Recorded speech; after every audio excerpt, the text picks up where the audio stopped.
right. What's up, everybody? Hello. Hello. Evening. All right. So this is our second live stream. I just want to thank everybody for coming back after the first one.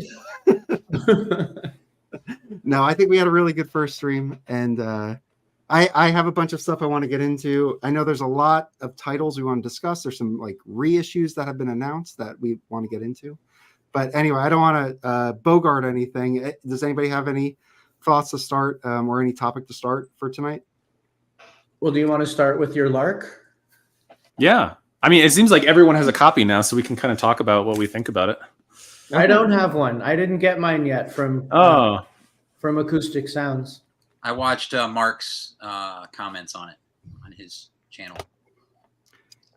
All right, so I have.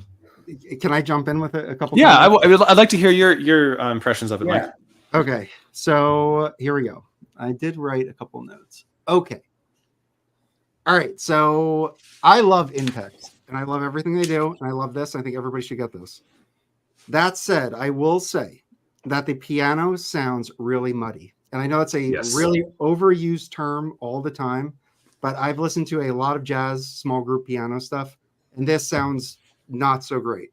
And not all that jazz stuff sounds good at all either, but I feel like that was okay. I feel like I can get past it. The violin, I feel like, is recorded beautifully. Yeah. Like it's like night and day. And I just feel like the thing is, this was an older recording. This is mono only. So, I mean, the technology is what it is. And we are lucky to have this. And I feel like Impex is a saint for putting this out because no one else would put this out. There's just no way that would happen. No. And so anyway, so I just want to say, like, you know, I can't, in terms of like the playing ability, I feel like this really opened the door to Heifetz for me. And I realized I have a ton of his stuff because he recorded for, not a ton. I have a few records from him from RCA. So I pulled those out and I listened to them, and they are incredible recordings. Yeah. Incredible. So anyway, so I feel like this isn't like sonically a 10 out of 10 just because of the piano. But I mean, I don't know. It's still great. I feel like not to get too hung up on that. I imagine that the music on this is just, you know, is a 10 out of 10. So that is kind of my initial reaction. I listened to it again today just to kind of put my thoughts down. And I listened to a bunch of other. I tried to find another copy of a record that was mono, that was only mono because it was early. And I think I should have looked earlier because I think I do have some in storage. But I had some other mono stuff, but it's fold down stereos, and so it's unfair to compare against those. So I didn't really have a good comparison. But anyway, those were kind of my initial thoughts, and I really enjoyed it. I mean, the violin is really fun to listen to. It's really all over, like it's like it's like kind of equally what's the term I'm looking for? It's like his ability to play is like exceptional, but it's also kind of fun and easy to listen to. So I think it's a cool record, and I would recommend it. I'm going far too long. Someone else jump in. So yeah, I agree with your notes. I mean, I noted in my review that the piano, especially the traditional piano, is very muddy. I think that may be a combination of, well, it's a combination of a few things. Probably the age. It's really hard to record piano well, and RCA spent a lot of time getting piano sound right throughout their Living Stereo series. There's even, you know, some early '60s Living Stereos where they don't quite get the piano sound right. It's a hard to record instrument because the transients are so sharp on that instrument. It's hard to get it to sound realistic. And even, you know, super audiophile direct-to-disc albums I'm never quite convinced by the piano sound. It's one of those difficult instruments, I think, to record. I also think that maybe the recording studio, I don't know much about. So two of the pieces, the two piano pieces, were recorded at what was it? Radio. Some radio something radio recorders in Hollywood, I think. Okay. And Radio City recorders. I'm not sure. It's something like that. I wrote it down at some point. Those were recorded in the studio, and then the organ piece, the Chaconne, was recorded at a hall at Pomona College. And I think for all of these, I think they used a single microphone. I'm pretty sure. Greg, do you remember? Were you able to find information about this? Because I don't even have it yet, so I haven't heard it or anything. And like, They didn't talk about the. They didn't talk. I think in the notes they implied that it was a single microphone recording, and so the way they described it as being set up is the miking system, whatever miking system, whether it was 2 mics or 1 mic. No, I think it's 1 mic because it was full track recording. Mm-hmm. They placed it right in front of Heifetz, and then the piano was much further back. Yeah, just in the back as an accompaniment. But I thought the organ recording turned out much better. And that's maybe because the organ really fills the space and the microphone was able to pick that up. Yeah, that's fair. Yeah, that's bigger sound. I agree with that. Yeah. And an organ's another one that can be hard to do. I have some organ records that sound pretty dead, and this one didn't. It sounded full and lush and warm. Nice. Yeah, I think the organ is probably the hardest thing to record. Yeah, in a different way. Sometimes it's easy to get that timbre, but it's very hard to get the frequency response. Yeah, exactly. Yeah, and I agree with you too. Like piano is so it's hard to get it in like a completely realistic space too, because it's like it's either too wide or too narrow for whatever space you have. And then usually stereo miking it, you get like all bass notes on one side and treble notes on the other, or however they split the stereo mix. I pulled this record earlier, which is like just to think about, because I was listening to so many of those piano and violin sonatas, and I was listening to this earlier today. This has nothing to do with classical music at all, but I think this is one of the best recorded pianos I got that. I've ever heard in my life. Like this sounds real. Like the timbre is real. Like I can hear pedal up, pedal down. You can hear all of that detail in this record, and it's just crazy sounding. What? Pablo? Yeah. Pablo. Yeah. I have. So Rob clued me onto Me and You, which is another Basie recording that Michael. I think we've spoken about this before, but you and Rob heard it at a room at some audio show in LA, I think. Me and Rob and Jim, we heard that. Well, maybe Rob was in the room. I don't know. I know Jim was there. We heard that record at I forget the company. It was at Pacific Audio Fest. It was right. It was in one of the it was this electrostat speaker manufacturer. I forget the name of it, but they were playing that on a turntable in that room, and I was like, I am going to buy that. That was for just the YouTuber watching. That was so fun because you guys made a few videos. I think like Steve Westman had Kevin Gray and you and Rob on. It was fun to kind of attend that with you guys. That was really cool. Yeah. Hey, Michael's here. Yeah. Oh, yeah. Mark is here too. Oh. Yeah, that record, all of those Pablo. They're all good. I feel they all sound. I think I have like 10 of them or something. I feel like I can't wait for my brother. So I've upgraded my system, and my brother-in-law is going to come over, and I'm going to play some compressed like pop album that I have, and then I'm going to play that Basie album to show him the difference. Because it's that one that Michael was talking about is like that one's incredible. Yeah, the second track on that Moten Swing. Ooh, that's just so dynamic. Yeah. It's funny. I had this past weekend. I had some people from the band over, and we played the 45 RPM Rumors for them on the system, and it was like they had never heard. They'd never heard anything like that. It was It was very fun. How do you like? I should have played that though.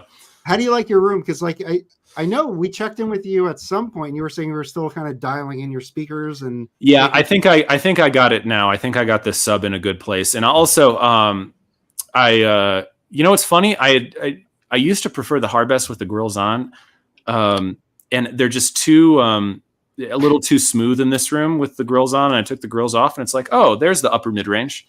So. Yeah. I have I just got those Infinities, but I have the I saw that because they actually have like on the grills they have kind of like extra. The grills are thick, and they have like where the magnaplanars are, like almost waveguides coming out. Hi, Mark. Greg. Hey, Mark. Nice to see you all.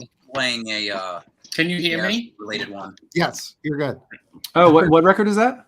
This is the Hold on. Penderecki Actions with Don Cherry and an amazing cast. Wow. Oh yeah. I think I remember you talking about that last time. I don't know Yeah, if I showed this one. Yeah, Penderecki's got the musical breadth he spans is quite large. I mean, he's got some music that straight up sounds like, a Waizen, and he's got music that sounds like nails on a chalkboard, and it's very wide breadth of repertoire. All the musicians that were in the same room on this one is just mind-boggling to me, because it's a lot of my favorites in jazz that were put together for this. So it's, you have Thomas Stanko on trumpet from Poland. You got like Gunter Hampel. You've got Han Bennick, who's one of my favorite drummers. Yep. Peter Brotzman, the late Peter Brotzman's in this. Of course, Don Cherry and his wife is on this. But yeah, wait, we're showing Brotzman already? Yeah, okay. Yeah, that's how we do it here. But I've been listening to some classical today, and I need to get your opinions on some of these, because one of them didn't turn out very good. Okay, well, that's really okay. Yeah, let's dig in. Speaking of who we were just talking about, so this we can't see that. Yeah, try taking the jacket off or the sleeve off. That's kind of, I don't know about the light in here. Okay, that is a Beth Gibbons. Oh, Grecki with Beth Gibbons from Portishead singing. From Krzysztof Penderecki. With the Polish National Radio Symphony Orchestra. Okay, so that's probably very. I'm not familiar with that recording or the repertoire specifically, but that sounds pretty avant-garde. Yeah, well, it comes with a. Well, actually, it's kind of not. It comes with a DVD, and it's just really, really, like it says, sorrowful. But so it must be. So is this something that was produced in like the last couple 20 years or so? Yeah, it's recent. And then the music Penderecki was making towards the end of his life was super tonal, totally different from the stuff he was writing earlier. Right, and to me, it's a little stale. Oh. Definitely compared to the other record. Like I couldn't, like my friend Rob in Spain. I don't know if you guys ever saw his channel when he was doing it. He's in the north of Spain. It was called Sound Strange, and he specifically showed classical records. And for a long time, and then he also got into he did the Blue Note project with myself and Sher, but he I think he noted an archive. And I love Beth Gibbons, so I gave it a shot, and he was right. It's not very good. Ever seen this one? Oh yeah, I've been looking for it though. That's the Ornette Coleman with the Chamber Symphony of Philadelphia. Saints and Soldiers. It would have been funnier if they called it Saint Saëns and Soldiers. But. Yeah. I love the cover on that too. That's a pretty good record, actually. What songs are they doing on that? Is that composed? Obviously, it's composed by Ornette, but I mean, is it a Ornette arranged conducted piece? Yeah, I think they're live, and he arranged them. Forms and Sounds, Saints and Soldiers, and Space Flight. Okay. Cool. Yeah, find cool though, actually.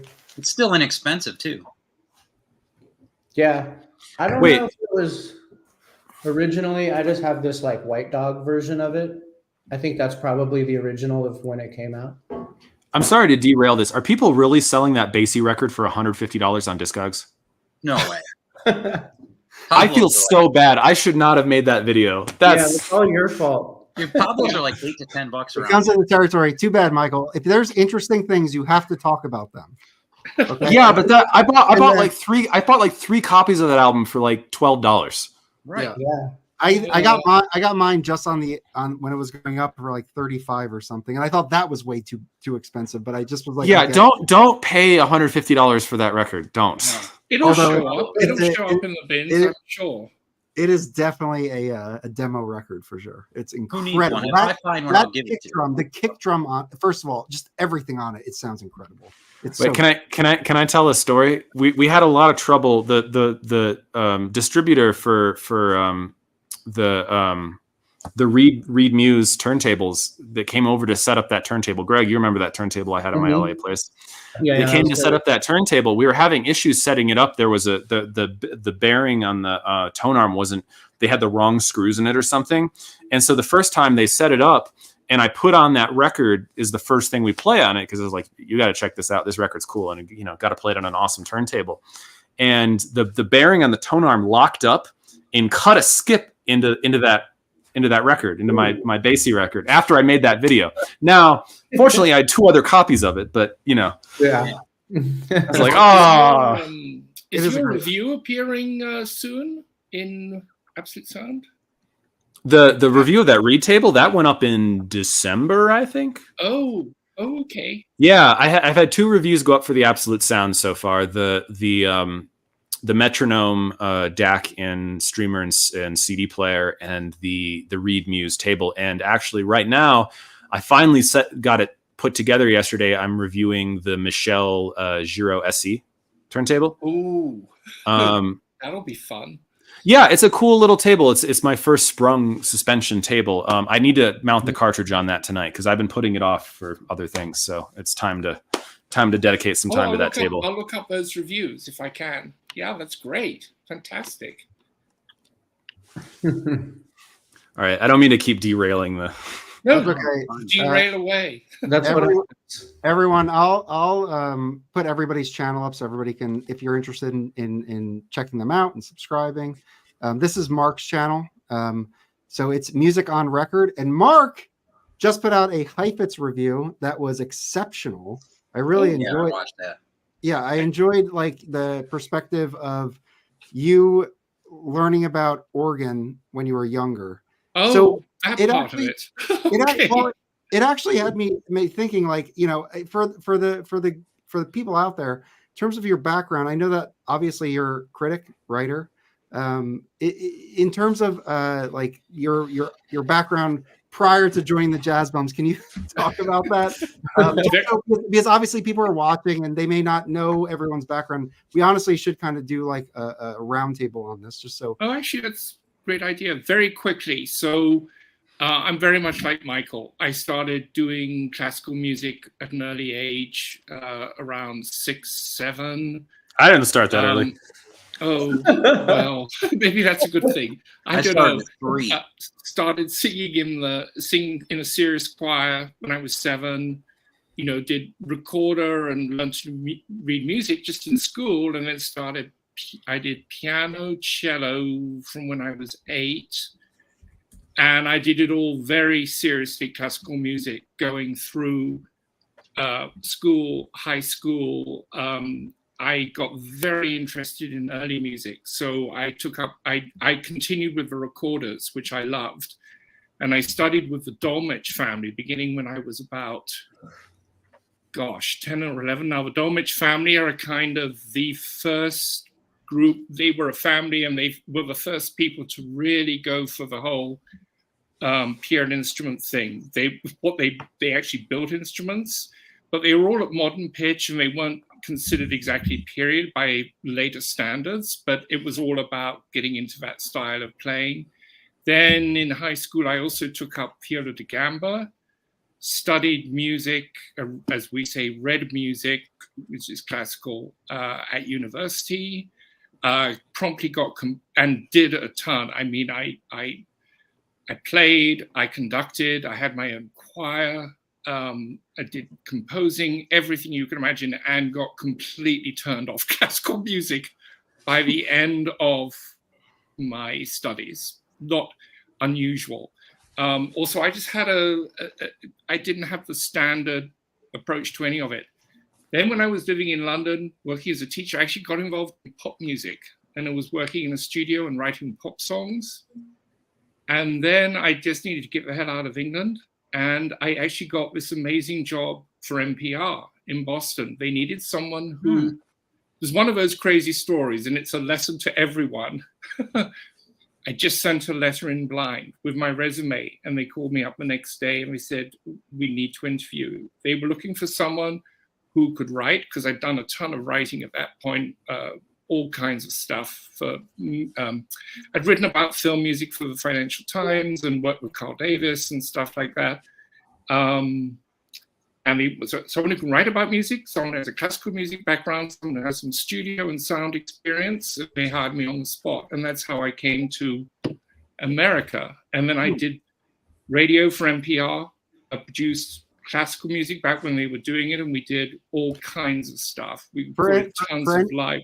For NPR, was there like an affiliate station that supported you? Like, was it like out of Boston or? So I worked at WBUR in Boston and then WGBH. I also, one of the highlights, I mean, so I did all this different stuff. I also started writing and producing, directing radio drama because I also had this big interest in film. I'd made a feature film when I was at Oxford and on Super 8. And then I went to film school. I went to the American Film Institute, did directing, had a 30-minute film, which won the top prize and went to lots of festivals. And actually that was really what I wanted to do at that point, was go into film, but circumstances were slightly difficult. My wife was very sick. I got very sick. And I found my way back to music in this, I mean, it was always into records, etc. I'd gotten back into records in the 90s. But then actually during COVID, I discovered all you people, partly through Mazzy's channel.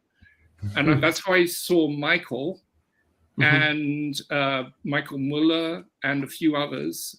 And my daughter kept pestering me. She said, you should start a video channel. And so I did. And then I got an email.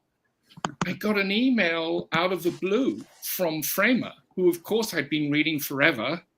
I still have all my original Tracking Angle magazines. And, and occasionally exchanged the occasional email with him. I'd actually been to a session here in LA where he and Chad had spun records at the audio salon.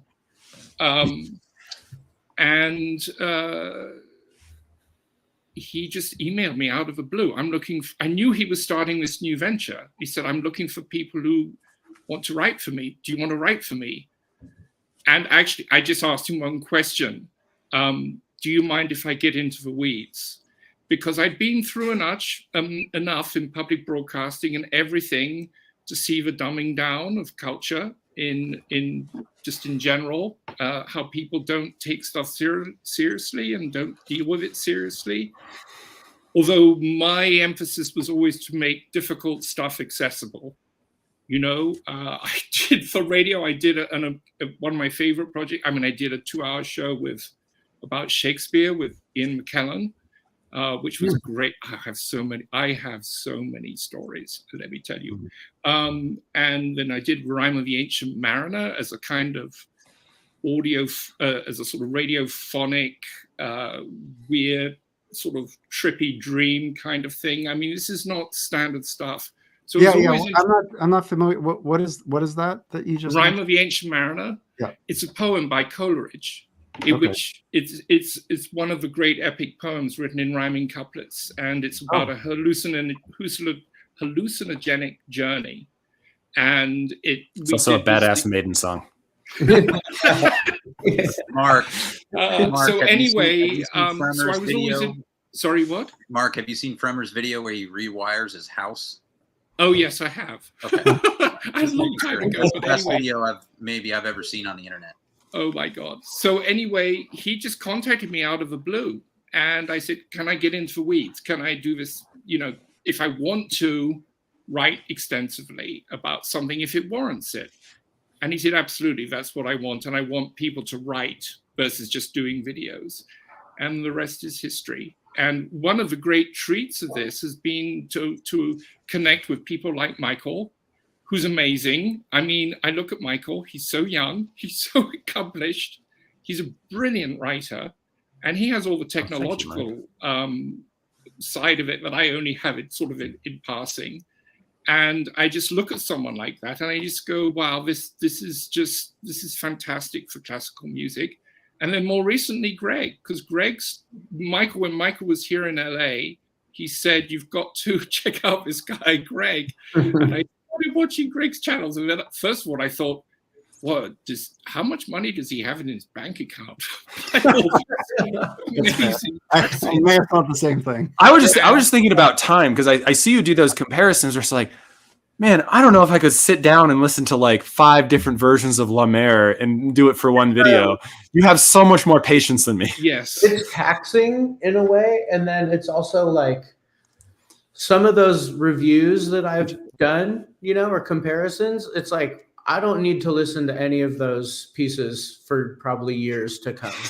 It's like it just blew me out completely, but Got 'em under your belt. But Greg is already a really bad influence, because I got this text on Sunday saying, "Oh, I was just over at Counterpoint Records, and they've got an amazing bunch of Argos and Boiseliers.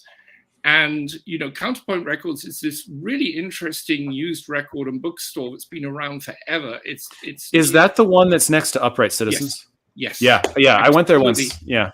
But I went there years ago, a couple of times, especially with my daughter when she was little. We would go record hunting together. Yes, I'm afraid she's also fully in the vinyl thing. Gave her a turntable at an early age. And I never really found anything great. And it just so happened that I was going to be over that side of town. So I went in and I met the owner, and I found some really, really incredible stuff. And I have to say that much as it's fun to go online and find things and find wonderful, new reissues, there is such a thrill about going into a store and finding stuff that's just, oh my God. The immediacy of it is unparalleled. Yes. Yes. Oh yeah, especially when it's in a store that you don't think about classical, because like LA, like you knew the classical spots are kind of more or less established, and they know their market. And depleted of stock at this point. Yeah, Counterpoint had some good stuff. Incredible. It was incredible, Michael. I thought their prices were. Yeah, I mean, I went to Counterpoint this summer. They may not have had the collection that they had when you were there, but there was a lot of good stuff there. I would say it was price for me. What I was looking at, it was prices that were, I would say, slightly on the high side of what things go for. It depends. I think she's also been going through it. I think a lot of those records, like I was talking about in the back room, like that stash has been there for like 20 years. So it's like 20 years ago prices, And classical was more expensive 20 years ago. Yeah, exactly. And so then she was also telling me, and the guy who works there, that's it. There forever, was saying, like, hey, if they seem really high, we'll take like 40% off or whatever of that price that's on there, because no one's gone through that stock in forever. But now the records that I got a whole bunch of just like postage stamp, EMIs, Previn stuff, all of that. They were like $5-6 each. All the Argos were like $5. Even I got a couple London bluebacks. They were like $10-15. So like they've really been going through and like bringing it into like modern pricing too, and then rolling fresh stuff out all the time. I hope you're going to show some of what you bought. I would love to see what you got. Yeah, and it was funny because I was talking to Mark and he was like, you have to hear this one record. And I was just flipping through the bins there at Counterpoint, and there it was. There it was. And it's crazy. You went there like one day after me, and you still found a whole bunch of stuff. Oh, I was there later the same day that you were there. Yeah, like literally after I had gone through everything and pulled out a stack, there was still all that. Oh yeah, there, I found a few things I'd been looking for, and so I'm going to definitely go back, and I'll probably do a couple of videos about it at some point. So. Yeah, we should do one together about it. Yeah, absolutely. The weird thing is just that, 20 years ago, you could find so much classical in LA in perfect condition for practically nothing. I remember the big sales at Record Surplus, where people would be lining up at sort of 8 o'clock in the morning, and you would just go in and grab fistfuls of stuff, and it was about $2 or $3 a record, and it was amazing, amazing stuff. Is it still there? I was trying to look for this. When I first got to Colorado Springs, I went to that store, and it's the same store I got that Shostakovich 11 pressing at, and I forgot to interrupt very quickly. Have you listened to it yet? No. Oh, damn. Okay. Maybe I'll do it tonight. Because I got a copy of that Piatigorsky Stravinsky record on Living Stereo, $6. Shaded Duck. Well, Yeah. I think again, something else we can talk about in future things on this channel, and this is so much fun. Thanks for arranging this, Mike. You're back to my bank balance too. I went out and bought a couple of the things you anyway. I know, and I actually want I have those here because I have a mini segment that I will get to at some point. Okay. But great. yes, I want to discuss that. But we should talk about record stores, in our areas, etc., in later episodes. Well, yes. I think from the record. I mean, I don't want to go on a tangent right now, but the record stores in my area. And outside you are where exactly? I'm in Connecticut, so it's pretty sparse here. There are shops in New Haven and around New Haven that are close enough to me that those are my kind of locals. Mm-hmm. There are a couple in my area, which is in Fairfield County. And what was I going to say? Oh, for a shop owner to be able to spend time with classical, I feel like, first of all, they don't spend time with jazz in my area. Yeah. It's like I'm finding really cool stuff in like the dollar bins because they just are not interested in even looking at it. Is that where you found all those wonderful tufas you were just talking about? Oh.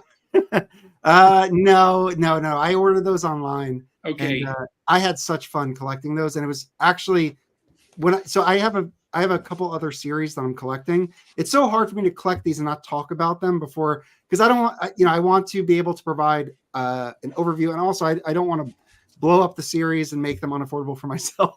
Mike, yes, exactly. Mike's a gatekeeper. Mike, are those blue notes? Twofers? Yeah. So I put out a video.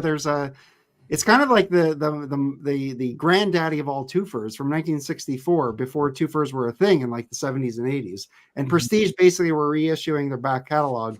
And for whatever reason, they put out like a small little mini twofer series right in the middle of their regular series. It's like bookended by like, and what they use the original metal work, and I go through all the titles, and there are a couple of titles that you never know. Like OJC will probably reissue all these at some point eventually. But like there are a couple that were never reissued by the old OJC. So like that, which means nothing. But I just go through them, and for the price, I mean, I feel like they're fun to collect and. Absolutely. And you get to listen to the music. No, it's fantastic. Absolutely. I never even heard of that series. I didn't either until I stumbled upon it, and it didn't take me the first time I found it. I actually knew about the Jazz Interplay one, which is the first one, for over a year. I knew there was a mono on that. And then you're not talking about the blue notes, you're talking about something else. The Verb. These are Verb. Prestige. Prestige, yeah. So anyway, I did a video on it, which was released like 2 days ago. If you're interested in it, but it's just a fun it's super nerdy record stuff. So if you're if you want to get into the weeds, we love it. It's a fun one to do. Can I quickly interrupt? Local bandography. Because you made an impression in our last video. You held up some really interesting records. Who are you? What's your real name? And oh, well, Dave, I've been on YouTube for 16 years. Oh my goodness. I started doing, hence the name Local Bandography. I was posting just bands that I filmed around the Southeast. I'm kind of retired, to be honest with you, and I just enjoy these streams. So I pretty much about a month ago kind of hung up my hat, so to speak. I just kind of I don't know if burned out is the right word, but I've been doing. Oh yes, it is. I know about doing the vinyl community YouTube stuff for probably 6 or 7 years solid. Wow. And I been watching since probably not the first wave of people, probably right when it began the second wave of people. So going back a decade, I started watching videos. Like I had no idea it was a thing until my daughter was telling me about it and pestering me, and she finally pestered me to start an Instagram account. So I did that as well. I was probably just somewhere in the middle of the second round of people to get into this thing. I'm looking at your channel now, and yeah, you filmed some bands. You filmed some cool bands. You filmed Hum, Mexico. Well, I've seen them before. Yeah, well, like as far as like actually doing film work, Pelican was a big one from Chicago. Oh yeah, sure. I filmed them in Chapel Hill, did a DVD for them.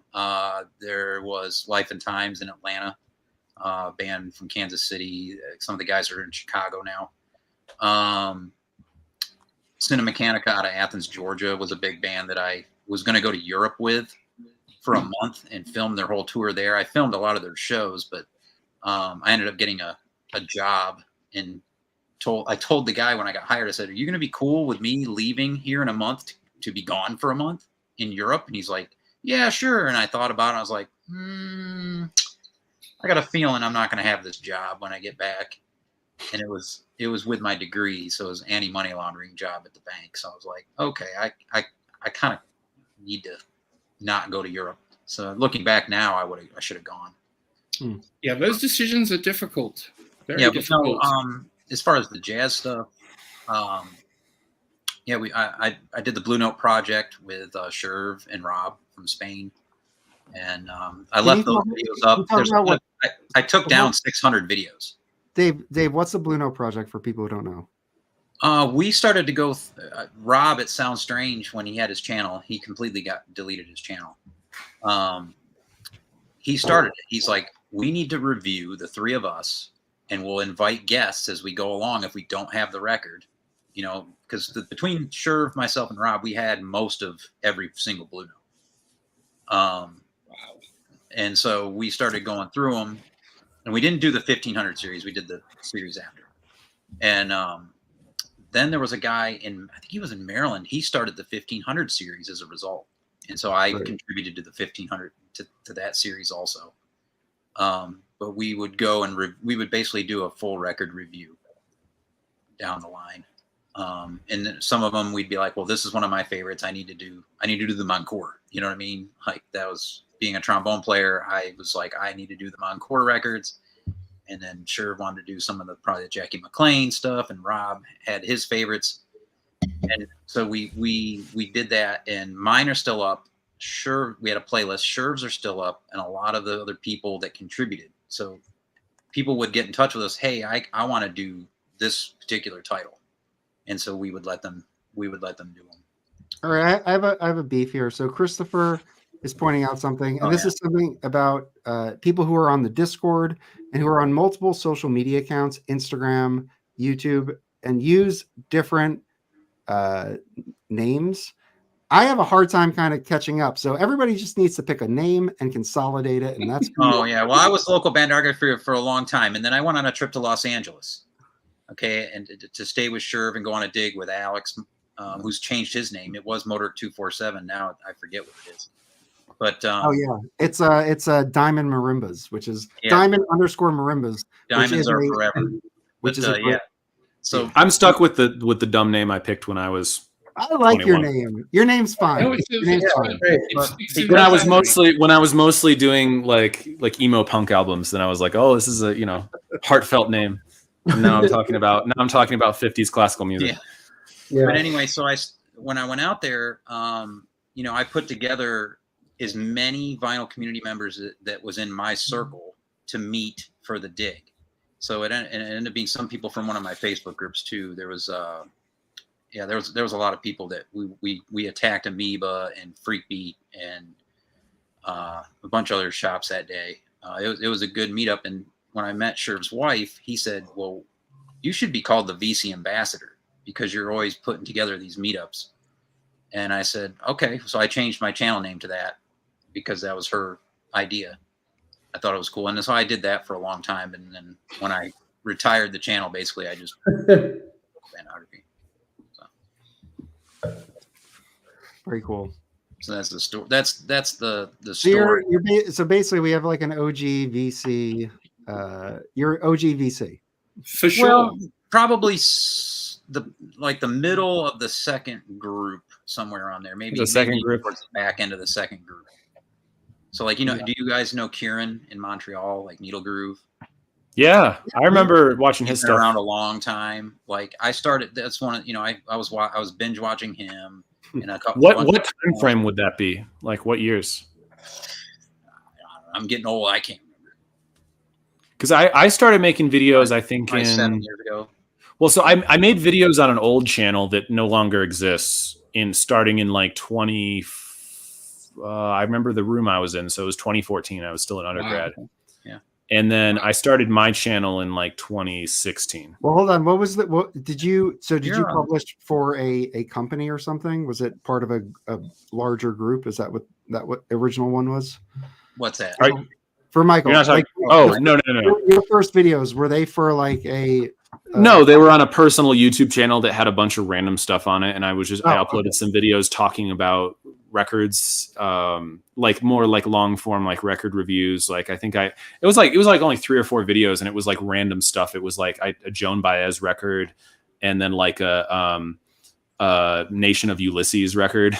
And, so there's like a lot of just like random stuff I was into, and like 50 people watched them. And then eventually I took that down because I wanted to have a channel that was just for vinyl and not just other random stuff. Yeah, a lot of the original people that go way back, there's a few that are still out there. Fred, Big Star 1000, he was in the original probably 30 people or less. Maybe it's I feel like I've been watching him for like 10 years more. Oh, yeah, he's been over a decade probably. And then like in Mr. Hall of Fame, he was the originator really. Yeah, I watched him. And so he gets with the young group there in the Midwest, and which is I think fantastic. Yeah, we should get Fred to come on. He shows classical records from. Oh yeah. Oh, he tries to be humble about it, but he knows his shit. Mm-hmm.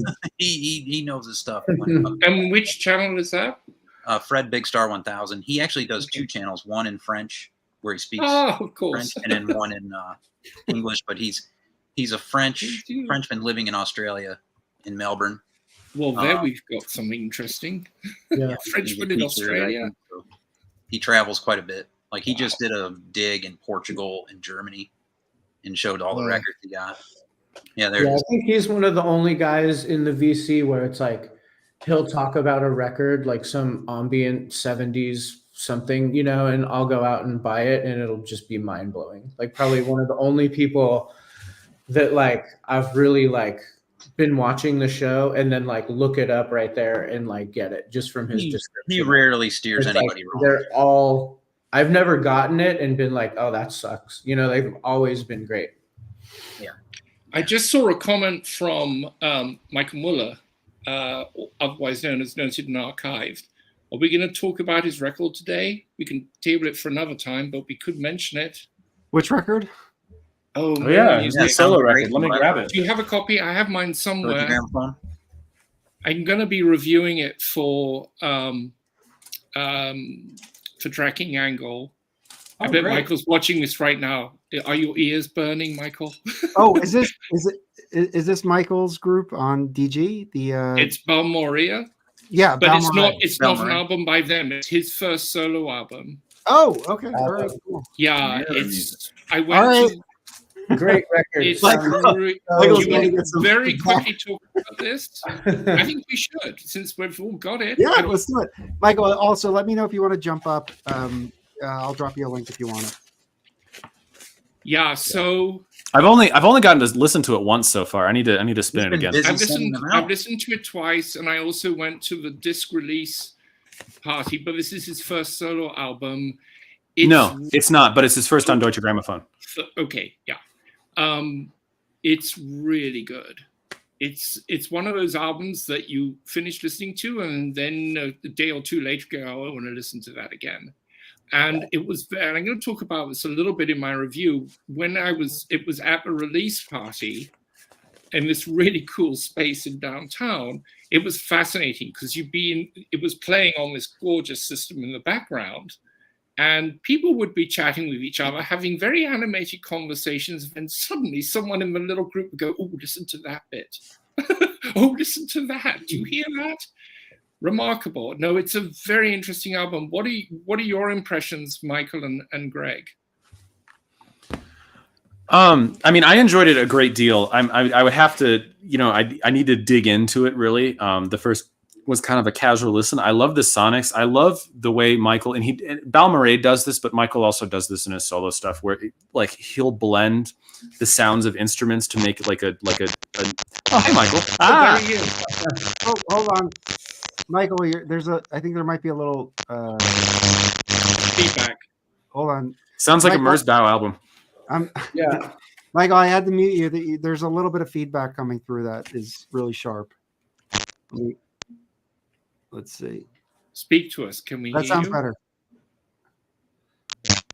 Check. Ooh. Check your what? Mine. Okay. I've been fine, I think, this time, right? So Michael, if you're using Yes, if you're using the mic on your AirPods, try the mic on your computer, or if you're using the mic on your computer, try the mic on your AirPods. we're making this work, folks. This is Yeah. happening. But I love both Balmarin and Michael. I love how their music always tends to blend the sounds of certain instruments to create a very particular sonority. And you never know where one instrument ends and a new one begins. I always like that on his music and his band's music. Also, I just like the coolest track on this is definitely, I think that's the start of side B with the drum solo. I thought that was such a cool addition and it sounded really good.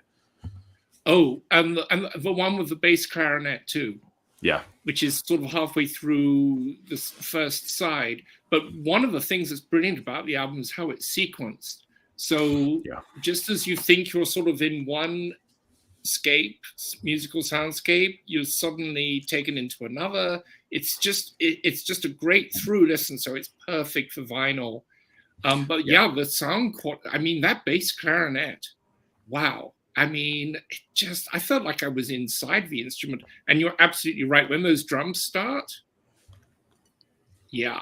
And there's a sound in one of the tracks which I thought was him playing around with an oscillator or something. And he said, no, that's a cello.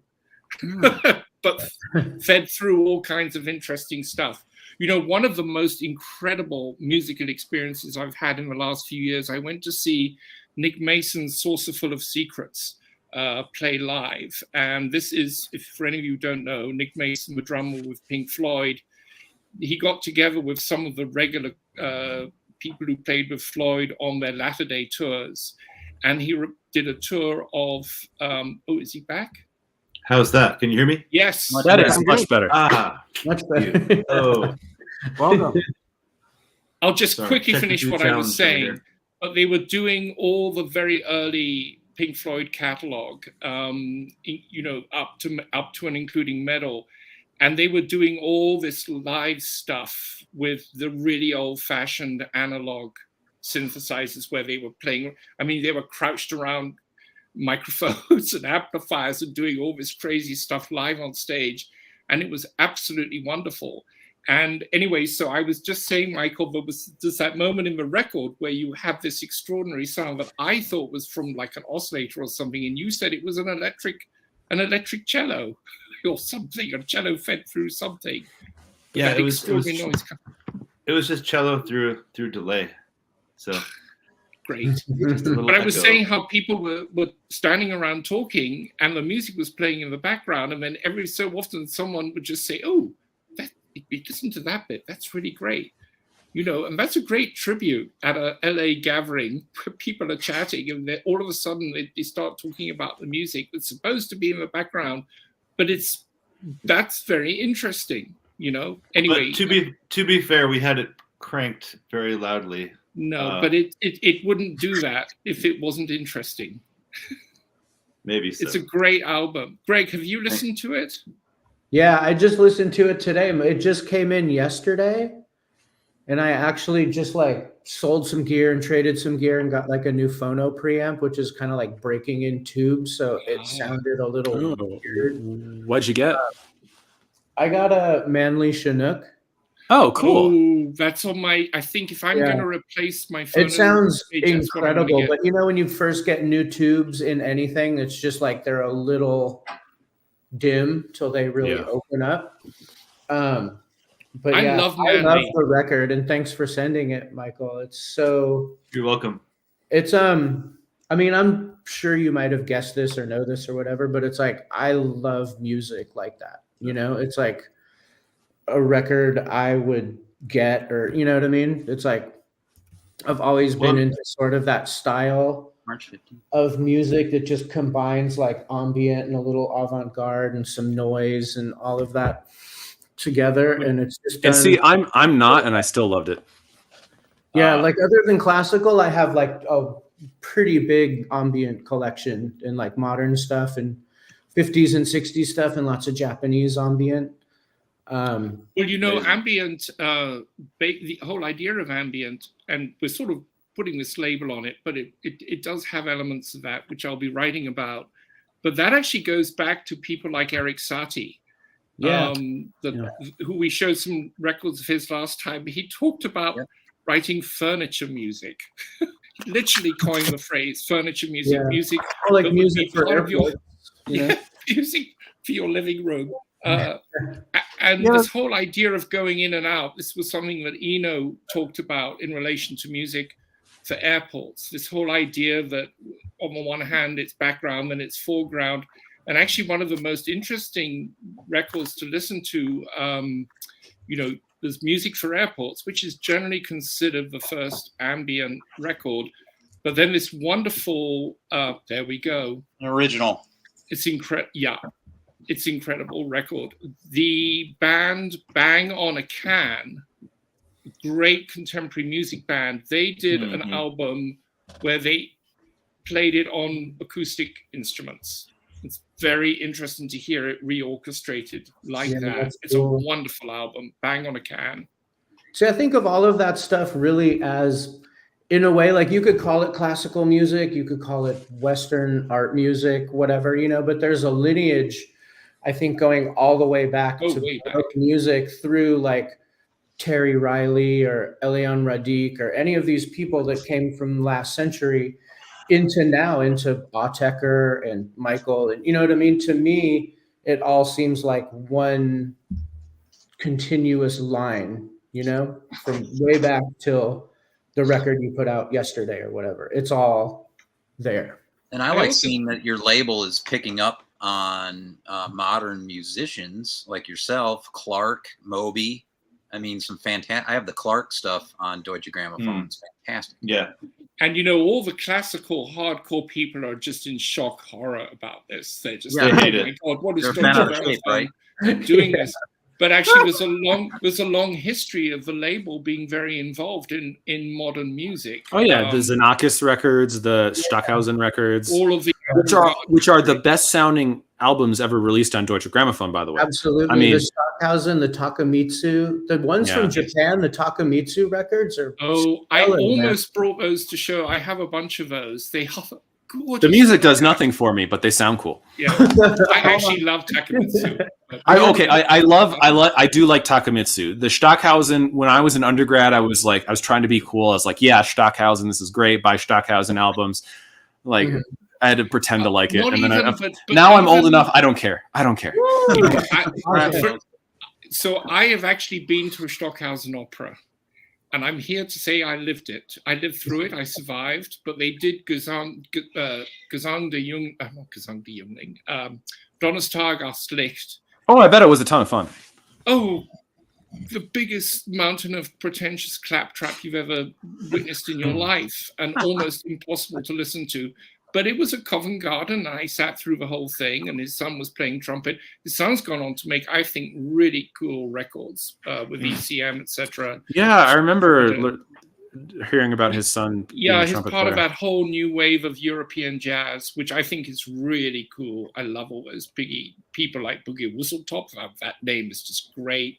The guy who died, such a shame. Had the piano trio out of Scandinavia. Anyway, can't remember his name off the hand. But anyway, the Stockhausen opera. Oh my God! But actually, the one piece I would say to people to check out is Contactor. And on Deutsche Grammophon, you have just the tape. Yeah, I have that.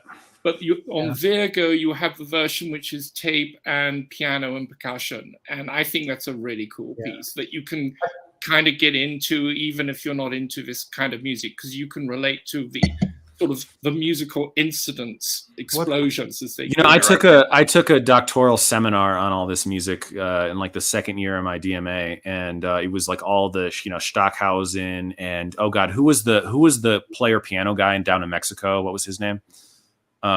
Oh, Nankaro? Yeah, Nankaro and all that music, and I got and some of the performance art and the people that were like burning, like the guy who burned like garbage dumps for music and all that, and I got so tired. My final project with that was such a load of horse shit. It was my final project in that class was I did a tape loop piece with the school had one of those old like knob analog synthesizers, like the big wall ones.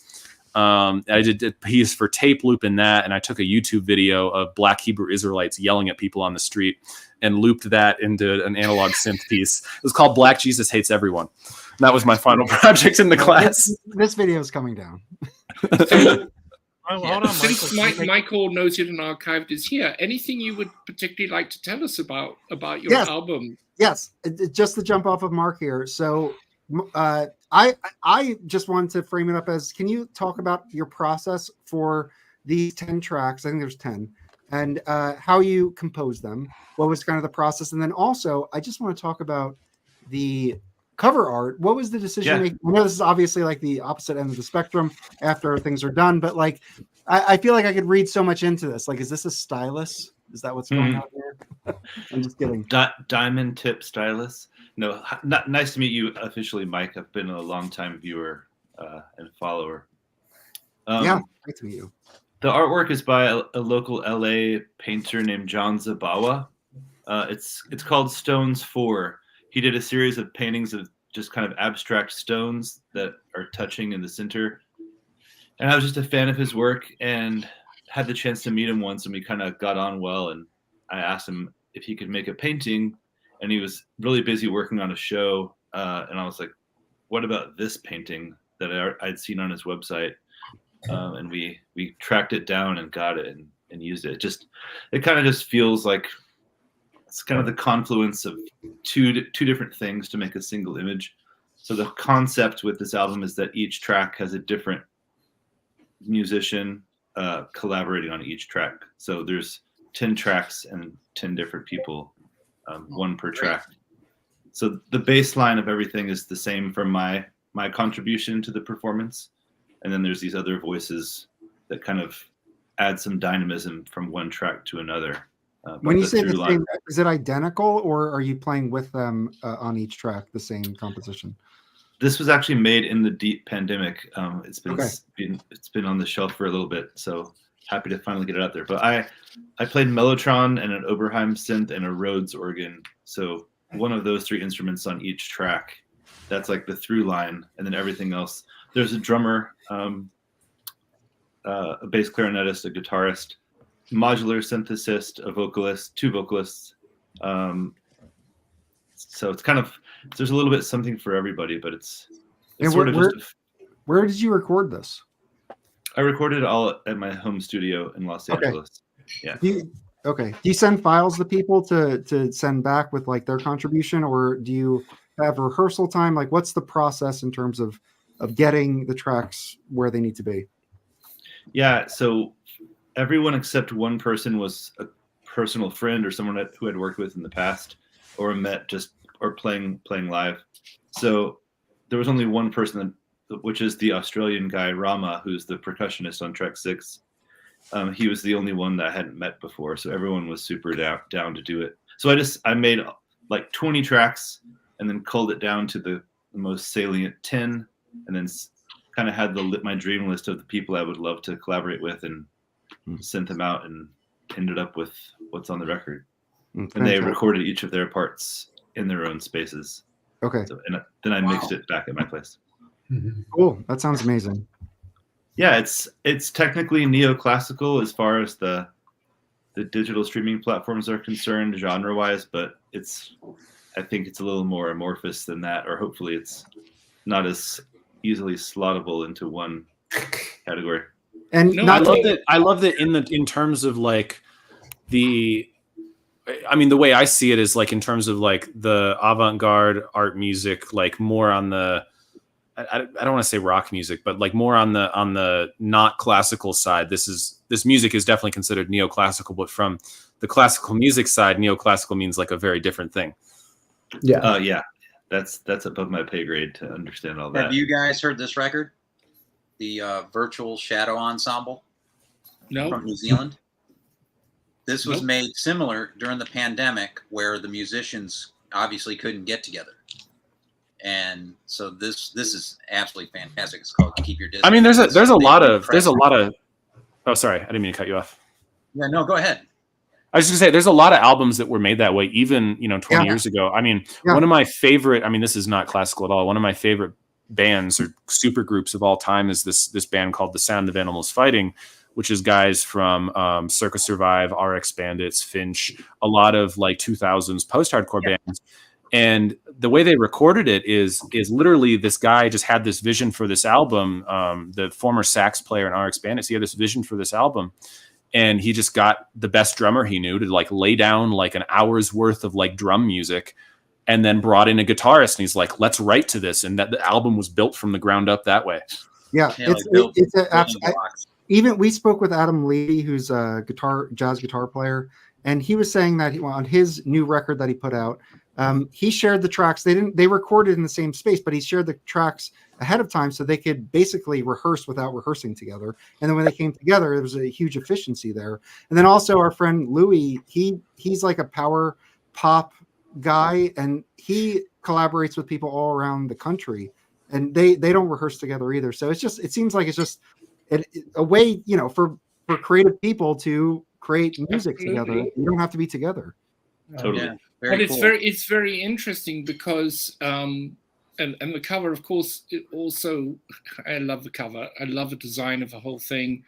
I mean, it suggests this meeting of two worlds, both musical worlds. You can talk about the acoustic meeting electronic. It's I hope this isn't won't upset you, but I mean, I did find myself thinking of certain later Eno albums where he brings in people and you kind of get the feeling they just do their thing in a way. He obviously directs them to a point. I'm thinking of what I think is actually his greatest album, which needs to come out on vinyl. Has never been on vinyl and is unavailable completely, called Another Day on Earth. It was his return to songwriting, and actually he, on one of the tracks, he works with a drummer who it's not as anarchic as what happens on your album, and I love that anarchism.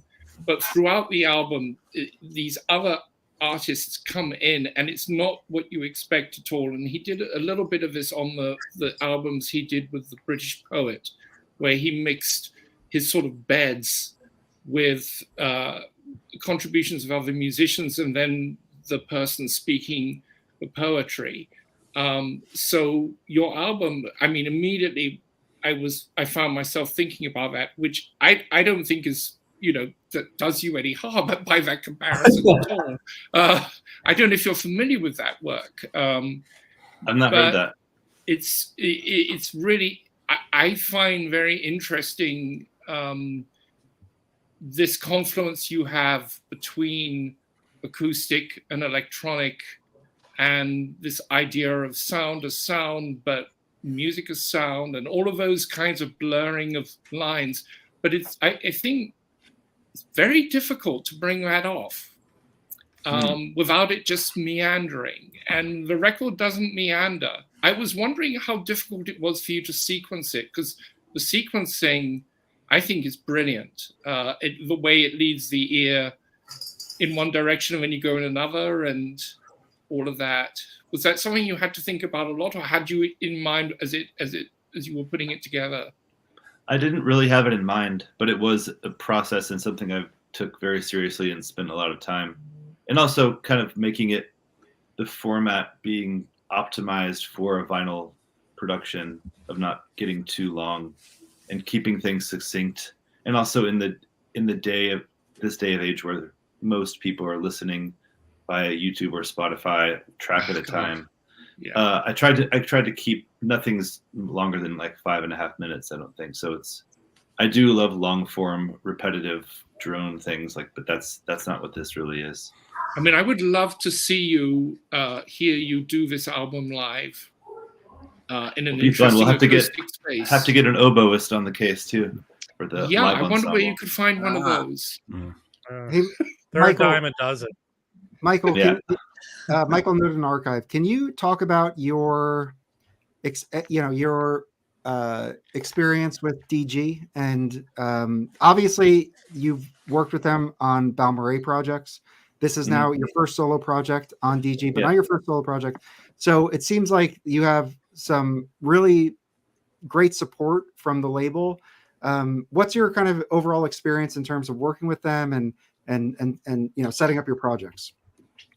Deutsche Grammophon is very, very supportive for their what they call their new repertoire, which is like the new contemporary music that they're putting out. Max Richter and Johan Johansson and Hilder and Roger Eno and these kind of names. They're so supportive. We always share demos with them, and they always have great ideas, just like compositionally in the demo phase. And they're very open. They've never pushed back against our, mine or Balmaret's ideas in terms of packaging or design or format. Like we're want to do 180 gram, like nice gatefold jacket. They're like, great. There's never like a discussion. It's just like, do it. So that's very nice to have that support coming from the indie world, where every decision is like harrowed over for every gram of vinyl that goes onto the pressing. Yeah. I do appreciate that Deutsche Grammophon has its toes in so many different areas of both records and classical music. Because I mean, doing the original Source series, which I won't get into because we've talked on and on about it, and then your music and also even like modern traditional classical, like all the Hilary Hahn albums, which a few of those I've reviewed. It's hard to think of a classical label aside from maybe like BIS that's doing anything remotely like that. It's true. And like Vikingur Olafsson and all, they have these like classical people that are doing classical repertoire, but like are young and exciting and kind of And then you guys go in and remix their albums, which I think was one of the first things you did a track, didn't you? A Viking Olafsson track? Yeah, I did. I remixed a Vikingur track from his From Afar album, which was actually funny. I was like, send me the stems. And they're like, oh, it's just solo piano. So the track is the stem. Yes. But that's a fascinating album. I just want to quickly talk about that. I wrote a review about that. That was something he did, which was really interesting and had a bunch of the classical critics just boiling over, because he recorded the whole album on a regular Grand. I think it was a Yamaha Grand. And then he recorded the whole album again on an upright piano with the microphone suspended within the upright piano. So you got all these extraordinary overtones. So he wasn't in his own way doing his own remix. And I loved it. I thought it was such an interesting thing. And what other company would allow their artists to do that? Even one, I mean, Olafsson is like one of the hot young artists right now, but that's extraordinary that they allowed him to do that. Right, the same pieces. So the first exactly disc, the whole album, the first just disc with is the grand, and the second disc is upright. And I was looking for one of my Victor Olafsson records, but I couldn't find it. Oh, and the thing was that he talked about in the liner notes. He said, my first piano was an upright, and my experience of piano music was very different learning on an upright. And my upright is behind me, which I treasure, my little Broadwood, which still has a mark at it where I stabbed it with my cello bow when I was very frustrated practicing something. But anyway, that piano has traveled me across the world. They don't make them anymore, but it was a fantastic British maker. They made Liszt had a Broadwood piano. Anyway, Matthew, I apologize if you were behind stage. I didn't have the window. It's okay. I'm only here for a brief time because I have an appointment with Joe Biden in a minute or two. Oh, okay. Yeah, we're going up against the State of the Union, baby. Yeah. I'm watching the highlight reel later. Oh, God. Nobody needs. There's no new information that anybody needs about this election or politics. I'm not here to talk politics. I want to congratulate Michael on his thing.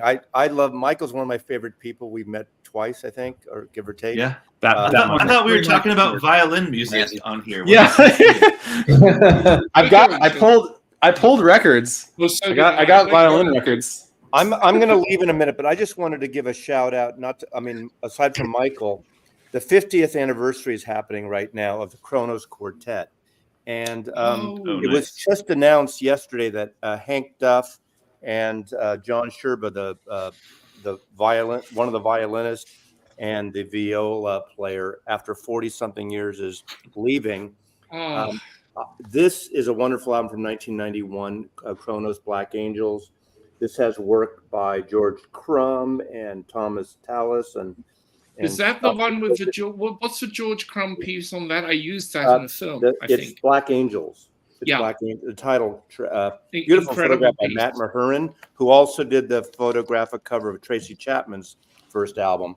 And of course, that's a fantastic album. And then, of course Steve Reich. You were talking about repetitious. Obviously, this is up the yin yang. But I mean, Kronos was, as far as I recall, the first classical quartet, a little on the modern side, that weren't wearing black tuxedos and ties. Their image was part of the whole scene.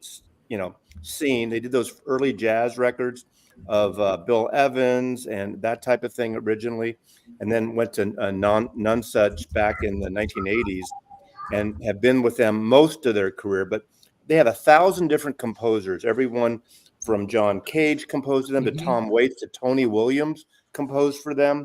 And I just wanted to give a shout out because, I mean, they're truly a, legendary. Started in Seattle, really kind of. I didn't know that. Yeah. Late 70s. But David Harrington's the only original remaining member now. He's the leader. But I just want to do a shout out, not to take away from Michael's thunder, but I think this influenced a lot of younger artists that can do things in the classical realm in their old way, not as up. They were basically like a rock band, classical music kind of with rock and roll trappings of image and style. And for the jazz, didn't they do a jazz monk title? Yep, they did. Thelonious Monk. They've done Bombay, music. They've done African music. They've done pretty much every genre. They did a great thing with Philip Glass. They composed the score for the original Dracula, the Universal Dracula movie. Just a really wide variety. I mean, they would travel 300 days out of the year. And I do have a little personal thing because one of their former cellists, Joan Genrenault, is my son's godmother and was with them the longest cello player they had. She had to leave, unfortunately, because she had early stages of MS. She still composes and does things on her own. But I just love this quartet in 50 years now. So, Kronos, I'm so glad you mentioned them because actually, if you stop to think about it, None Such as a label, if you want to think of a label which in some ways you could think of it as a model for what DG is doing now, that's None Such. They just, I mean, you go into the used record stacks, all this incredible early music, all the amazing, the Orbit, Necrons. A lot of them sound good too. A lot of those None Such records sound good. The weird thing about it, I remember walking down Market Street and there was a record store. This is in 1971, and it said None Such Sale. And I thought they meant like there's no such sale. I didn't know what it was. And I realized they were a budget label. They had the Explorer series of all these field recordings, African music, Indian music, field. Chris Cole's got them all. Yeah. And then they had that. It was totally budget stuff. And of course, not only did they get in 20th century music with John Adams and obviously Steve Reich and what's his name? Michael Johnson, not Michael Johnson. I forgot the other guy's name. And Bill Frisell too. There is a guy in the 80s named Michael Johnson. And then they got all the boomer has-beens they signed, like Laurie Anderson and Ry Cooder and Randy Newman. I mean that with kind of a tongue-in-cheek thing. Who then actually did some amazing albums. Buena Vista. Well, that was part of World Circuit, but yeah, exactly. Amazing records at that point. So I just wanted Laurie Anderson's, is it Life on a Wire? It's the one from the Moby Dick tour. Yep, Laurie Anderson did a thing with Kronos as well. So that Anderson record is something that anyone should pick up. I saw her do that on tour here at Royce Hall. It was extraordinary performance, just incredible, and that's a gorgeous, gorgeous record. which needs to come out on vinyl. But yeah, no, they're an amazing label, and Kronos are extraordinary. I've never seen them live. I would love to see them live. There. I've seen them so many times. Are you going to do any live things for this album, Michael? No. Well, not now. Not right now. Well, wouldn't you it have be a band challenging, given the number of musicians, wouldn't it make it fairly challenging to do? Yeah, this is Michael's Bandcamp. If you want to go check it out, you can order the LP here. Are there any samples? No samples just yet, but anyway, this is where you can order it. The album's out digitally already, so you can listen to it anywhere. But it is an album that thrives on vinyl. It sounds gorgeous. You actually you mixed had some trouble. the tape, didn't you? First, tell us about your actual mechanics of how you made the record. Yeah, we mixed a 1/4-inch 2-track, but it was recorded digitally, all through tube components though, so it's it's a little warm, and then after the mix it was bounced back to the computer to master. How do you think you're saying so even though it was, so you did a digital mix? So it was mixed through outboard components to a 1/4-inch 2-track. Okay. Printed back to the computer. Gotcha. Okay. And then mastered. Because I know a lot of people, even if the mix is Pro Tools, they'll do, or even if even if the mix is like digital Pro Tools, they'll do like mastering on an analog console, even if it's coming out on digital. Yeah. So just to kind of break down a couple things here. There are some notes on his Bandcamp, Michael, and we have mastered by Zeno Mikaroy. Is that right? Zeno is incredible. He's a Berlin-based guy. He does all of Nils Fromm stuff and Hani Arani and more of like that kind of like more delicate, quieter. How was it working with him? Did he share files, like test files with you or test pressings with you? I think he did one pass, and there was he's like, here's the first pass. There was one thing I noticed in these 2 tracks. Okay. What do you think? I can try one more pass to fix this thing I heard.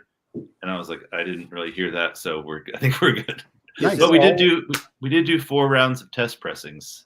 So I remember you telling me that. So is it all acoustic guitar, or is there electric guitar too? There is electric guitar on one song, kind of softly played by a great. That's not you. I think surprise. You're the soft artist, I know. I mean that with respect. Soft. But I mean, I think Michael Johnson knows. I used to play in punk bands all growing up and have a soft spot for aggressive music. So it all comes back. We're both recovering hardcore kids. Agreed. Yeah. But it's so explosive when the drum track comes in. It's like such a shock, and it's just brilliant. It just both in terms of what's actually happening musically, but also in terms of the soundscape.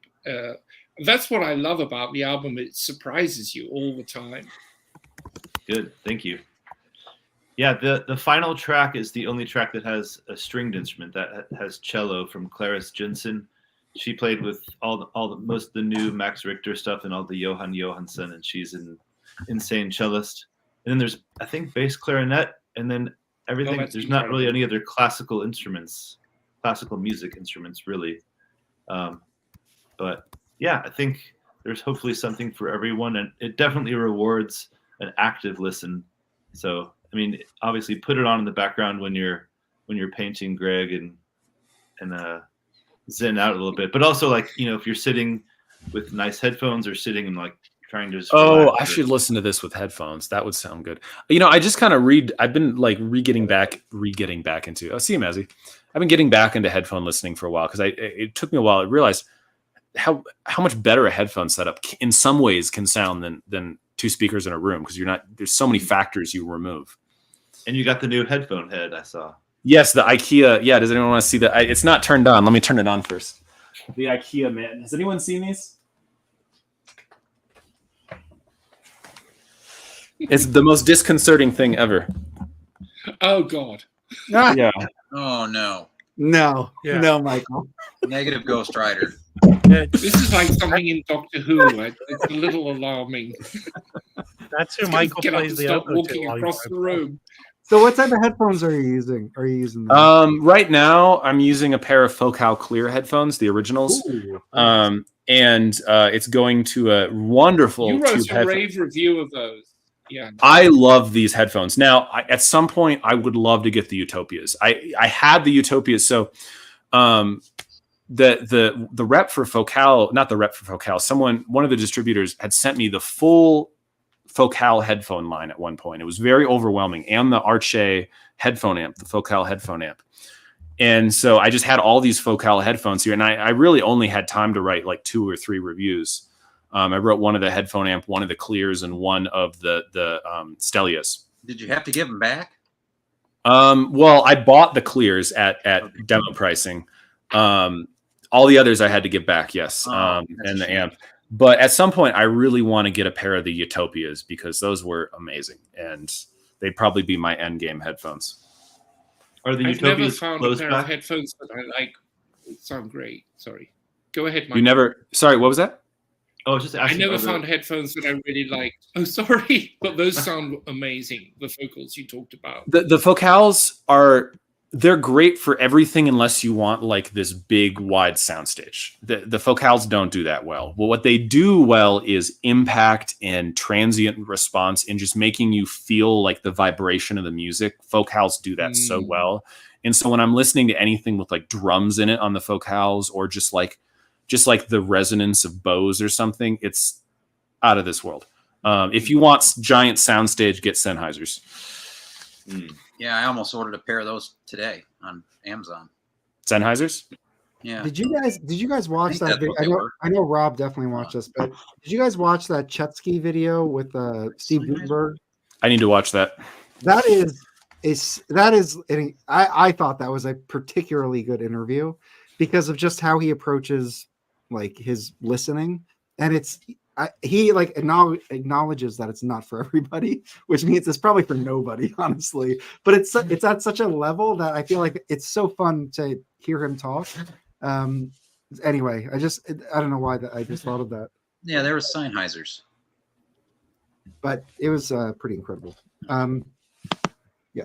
Anyway, Do you want to do the violin thing? Yeah, I feel like that's why that's what we geared everyone towards. We should maybe Yeah, we do got that. some records here. well, Yeah. okay. So number one, we can gear people to things and then totally shift. That's not an issue. Let's do some records. Well, yeah, but I think so. Just to set this up, we were talking about the Heifetz on Impex. Okay, I provided my feedback on that, so I don't need to speak to this at all. And Rob, we can't hear you. Well, I'm going to take off because I've done my job here. I've All right. kept the no, viewerships going. no, you have failed. Rob, I got that record. It's wonderful. Oh, awesome. Talked about last time. Yeah. Amazing. Maybe when you're not talking about violin music, we could discuss that. Rob, I created a lane for you for Chetsky, and you totally just missed it. So get the hell out of here. Well, no, I have a ton of Chetsky I found. Yeah, for show I know, this. that's Show why this. Said it. Okay. All right. I'm going to show the. I mean, half of them are going to me. Half of them are going to me. All right. Just so people know this, when I go out digging all the time, and when I come across classical, in fact, Michael, I have to reach out to you. Someone reached out to me that just acquired a gigantic classical collection. Oh god. So when I find stuff, I text Michael and disturb his day, and I found a ton of audiophile classical music. Well, I'll hold on, just show it Michael, to do you mind if Rob shows a few? Absolutely, yeah. But we will get into that Impex again. So Okay, stay so tuned. I'll make it A lot of quick. it's a lot of Chesky. So you went to Record Safari and found a bunch of Chesky collections. Yeah. Okay.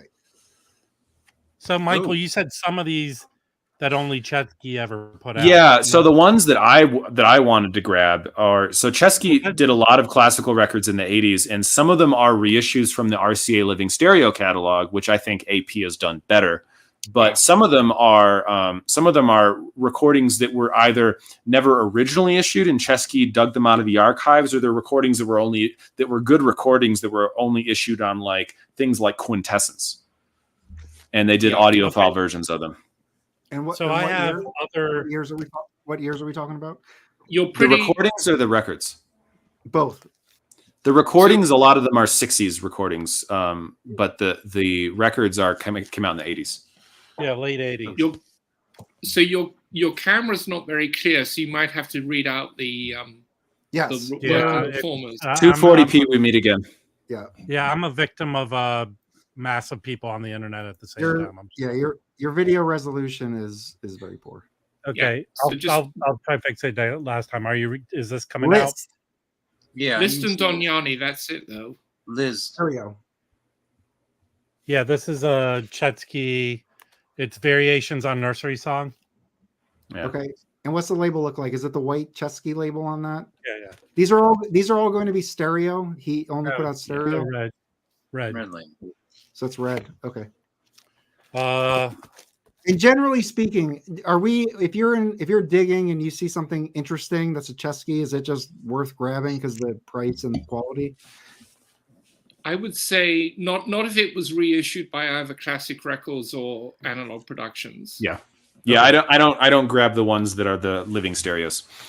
Where'd you find those, Rob? at Record Safari, they got a collection in. So Oh. Yeah, when he gets here's collections, one he that gets Michael, you said you weren't so sure about this one, right? I've never heard of that recording. That's the Massimo Never heard of Freccia. Okay. Don't know it. I have so many copies of Symphony Fantastique, so I'll grab that one. It's a I fun wonder piece. if Greg has that one. So the conductor is who? Greg, we need you. This is Barbie Raleigh. Sorry, Barbie Yeah, Raleigh, but yeah. that would have been an EMI, wouldn't it? The Royal Yes, Phil, yes. yeah. It's an EMI that I think never got released. Oh, that's MJ, interesting. are all the Cheskys all analog? Yes. Yeah. But How I much can't- were those, Rob? Greg sent me a They Chesky. were all over the place. They were all over the place in price.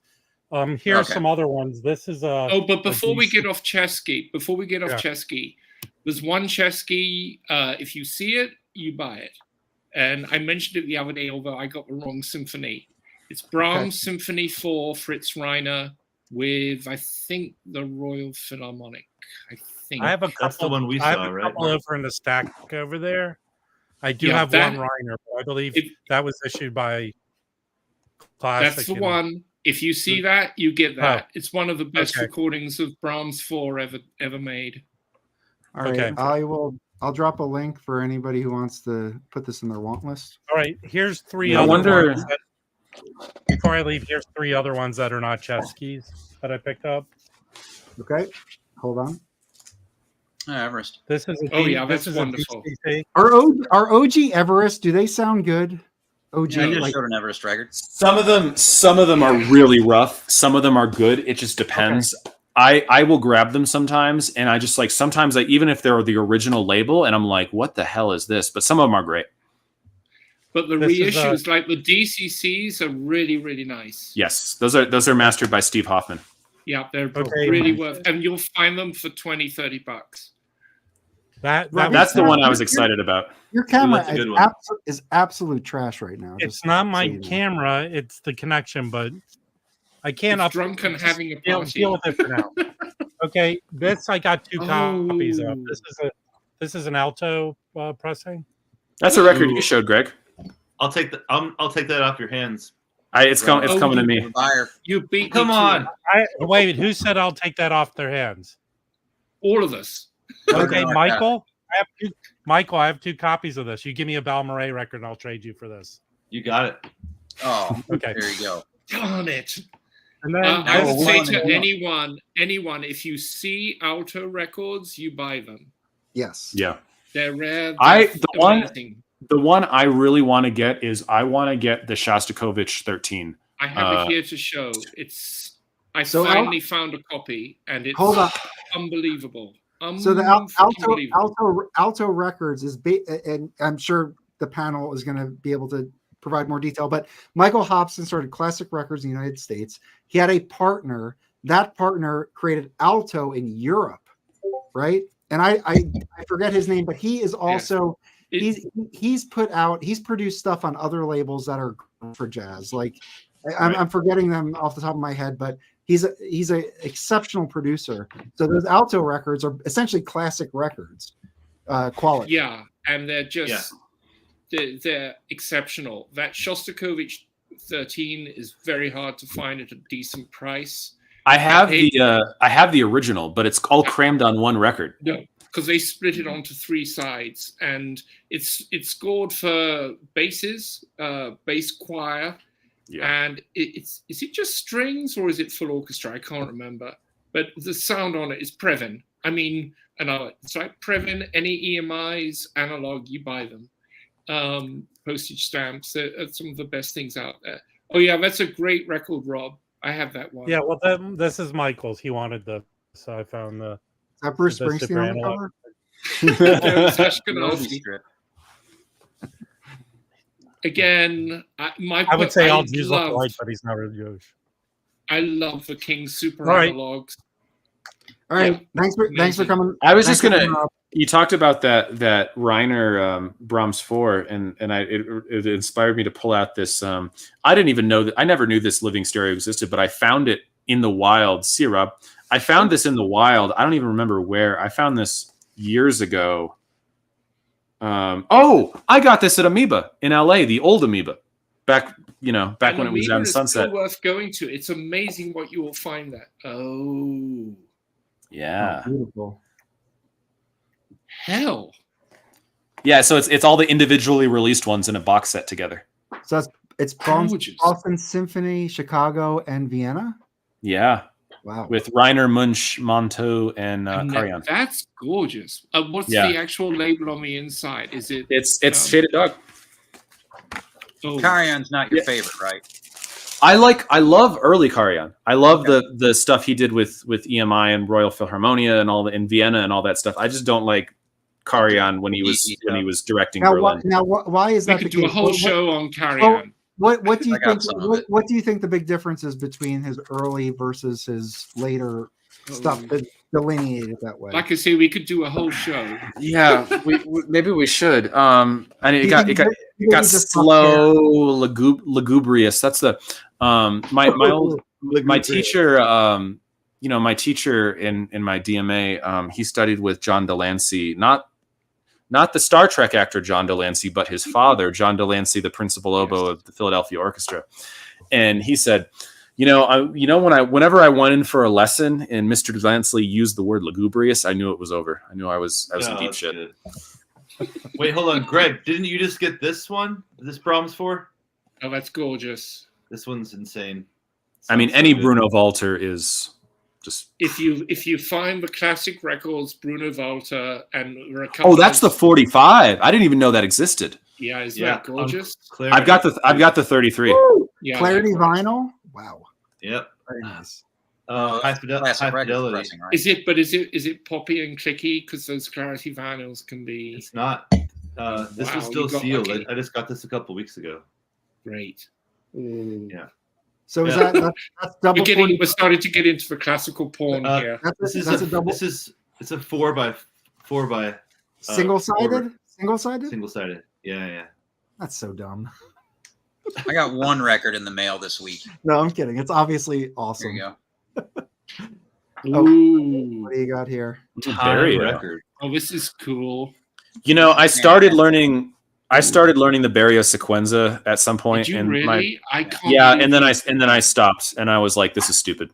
It's not stupid, but I was like, it's one of those pieces. It takes you like a week to learn one bar, and you're just like, I was just gonna say there is a wonderful box set of them all on No. Deutsche Grammophon on CD, which is it's a tough listen, but it's good to have. My one of my other teachers that I switched out of her studio because she was crazy. She published an updated, edited, and revised edition of the Barrio Sequenza, and I finally learned the story of how that happened. Is she just stalked Luciano Berio and was coming up to him after concerts? She said, Mr. Berio, I made some revisions to your score. Like he's gonna be like, oh sure, let me have them. Yeah. So when I was a kid, I've mentioned this a couple of times. I don't know who it was at my school. They would arrange this incredible concerts. I heard Kathy Barbarian sing. For those of you who don't know, his wife, his muse, many of the pieces are written for her.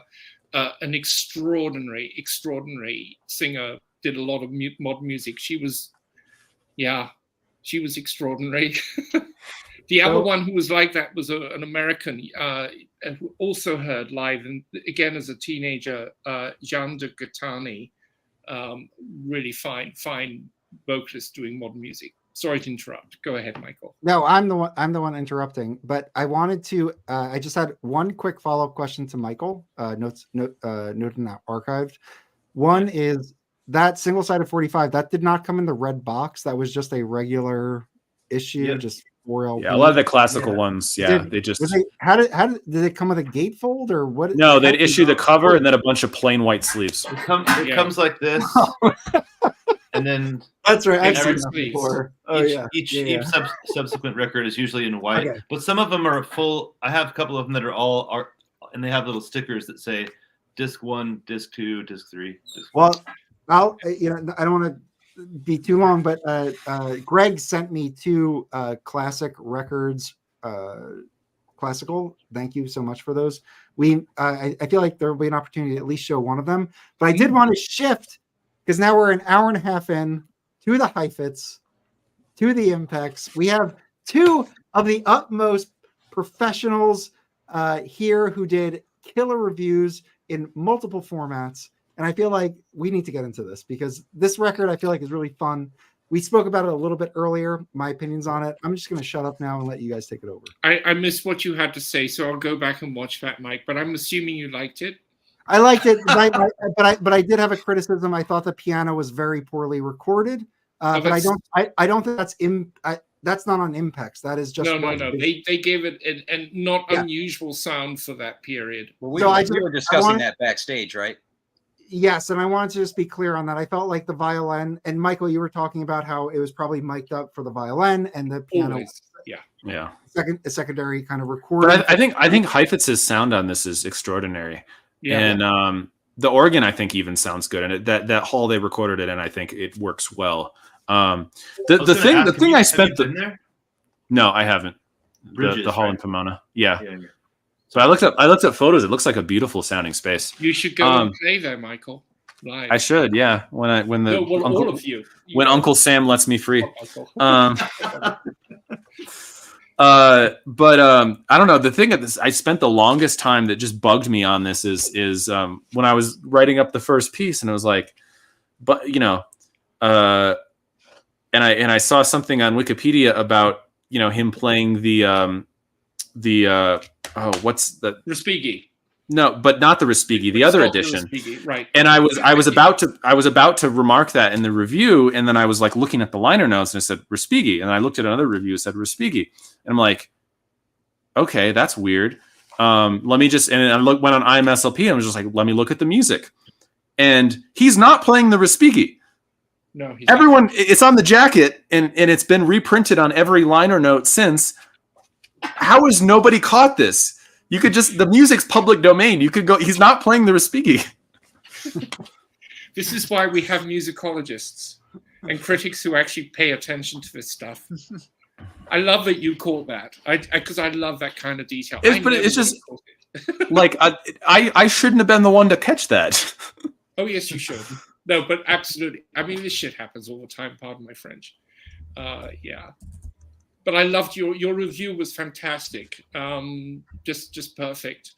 Mike, you did ask me. I mean, that thing, when I put it on, that thing of the organ coming in, it took me right back to being, a 13-year-old playing in this amazing chapel with an organ with 30-foot pipes, and just this feeling of how the air moves. And we had a beautiful Schnetzler chamber organ in there as well, which is smaller than what they had in the Pomona Hall, but I loved that feeling of just, Mark, it was just great. Mark, my Uncle Jay, for a living, he helps build and repair pipe organs. Oh God, and he travels all over the country to work on them. Like he was in San Diego last time working on one. It's Parsons Pipe Organs in upstate New York. They're one of the only repair. And they'll build one too. Like that's what they do. They do. Oh yeah. So the organ used in and if you want to get into a serious subdivision of classical music, we get into organ music. I am not there, but that we can get into that. the instrument, I believe, on the Heifetz recording is a hill.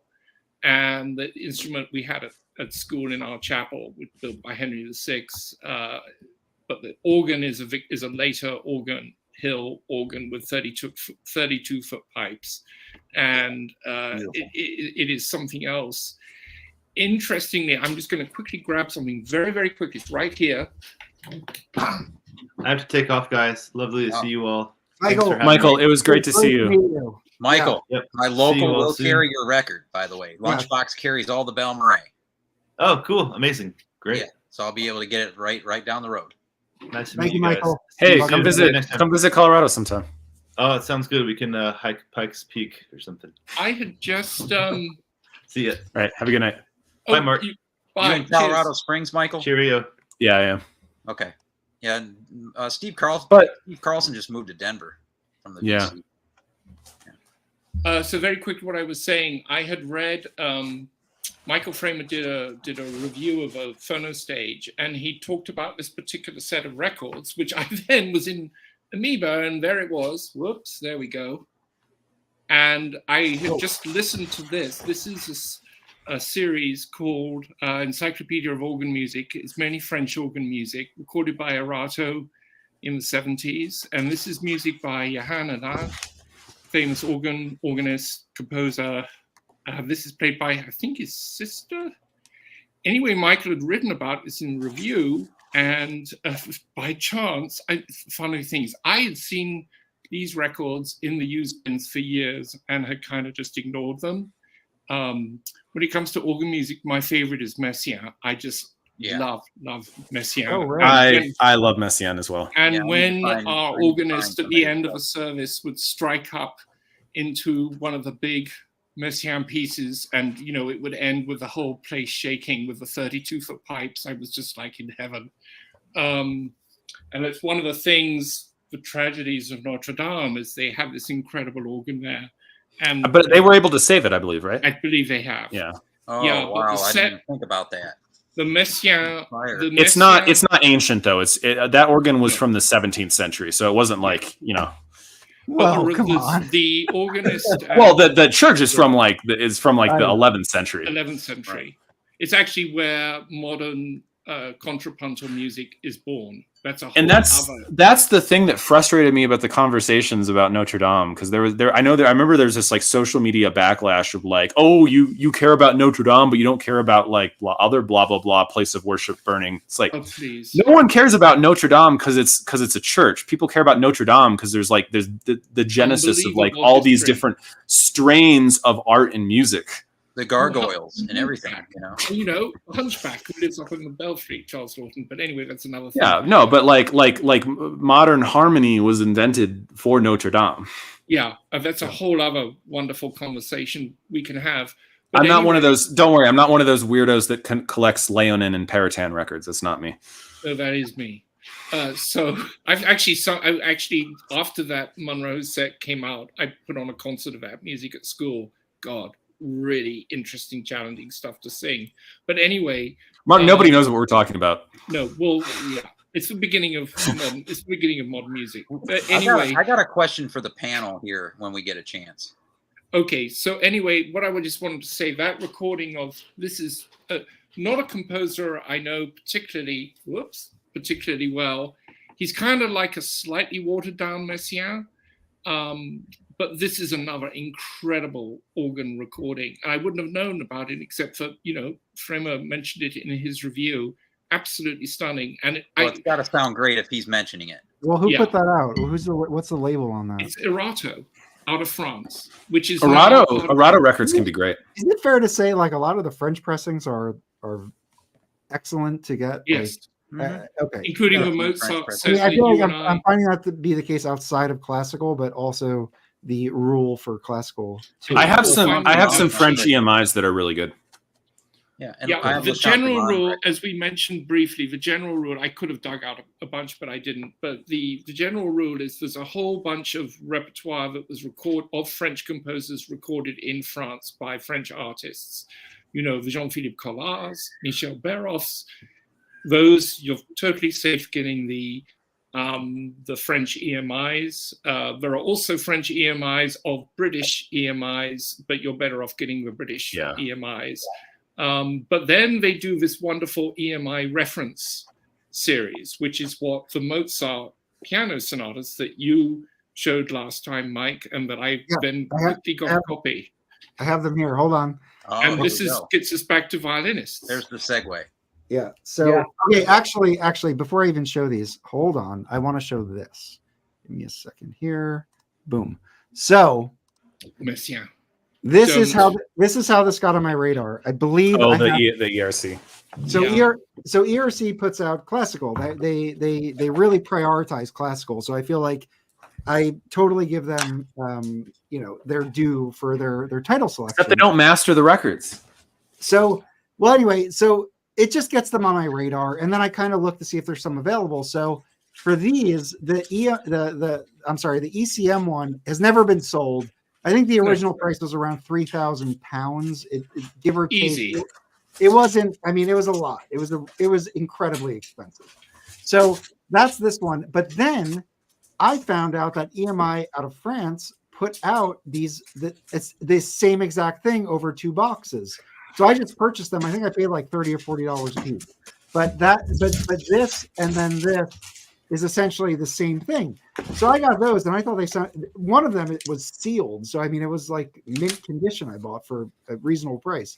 But then I showed this last time, and Mark, I think, did you go and pick up a copy yourself? Immediately. Never seen them in the wild. I knew these recordings because Lily Krauss is considered one of the great Mozartians. She recorded all the piano sonatas, and the violinist on this is the leader of the Vienna Philharmonic, Willy Boskowski. A little bit earlier in his career, so EMI reference, right? They're a wonderful reissue label, and it's really, really good quality. And you showed this, and it was like, I've never seen that edition. I knew about the ERC, and I'm just going to say about ERC, the tragedy of them is they do these incredible classical titles, and none of us can get them because a lot of them have they have the rights to some of these titles, and they bought them, and no one else can use them. Some of the ones that they've done have been done by Testament, and you could just go out and buy the Testaments for $35-40. But for example, and the pitch won't be terrible like it is on some of the ERCs. So if anyone's have you heard them? I've heard there are all kinds of problems with them. Well, I heard for ERC? At someone's house, I heard on a very, very expensive system, by the way, much more expensive than mine. I heard the Ravel box set. Oh, wasn't a huge fan of how it sounded. And now that I have those, the Testament set is incredible. Yeah, I need to get. I mean, I have the I think it's the classics for pleasure, right? Yeah, I always get confused on the budget labels. No, classics for pleasure. Yeah. And those are good.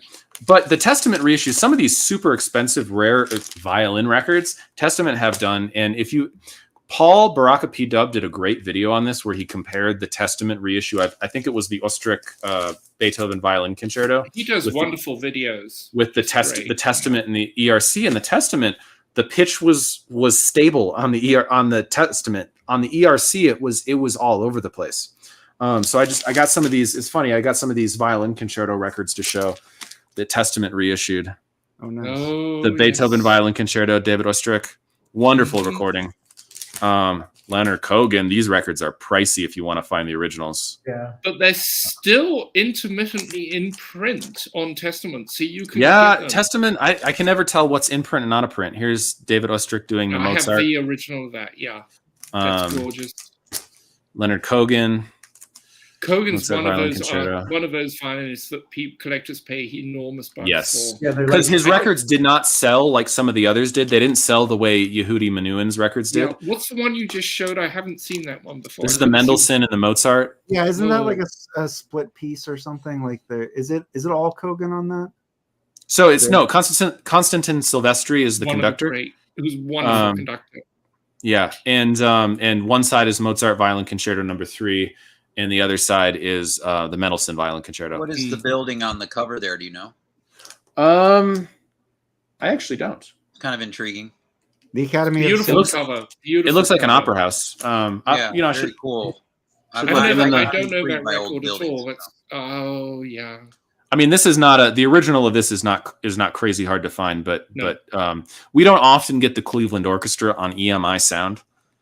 Because I'm a huge fan of the Cleveland Orchestra, both the modern version and the Zell's group. And Well, you see, yeah, I mean, growing up, those Sony, I'd never bought those records because they didn't sound good. And now, thank goodness, we've got the Zell box where the sound is amazing on CD. Yeah, all of those. I have all of those testaments that you just showed, and they They're all great. sound great. And I just wanted to say about the ERC, like I think you posted it, Mike, about like the new one that was coming out.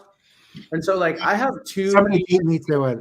I But have yeah, 2 ERCs already, and like one of them sounds amazing, one of them's kind of whatever. How but do you I manage went, to get them? They're so hard because they set up before Yeah. they're even. But I went to the go. classical ones, you have a bit of a buffer if you're up for the email. Yeah, list. so they If you're just on the put email out. list, you They're can go putting up. out this one. You get it Oh, right yeah. away.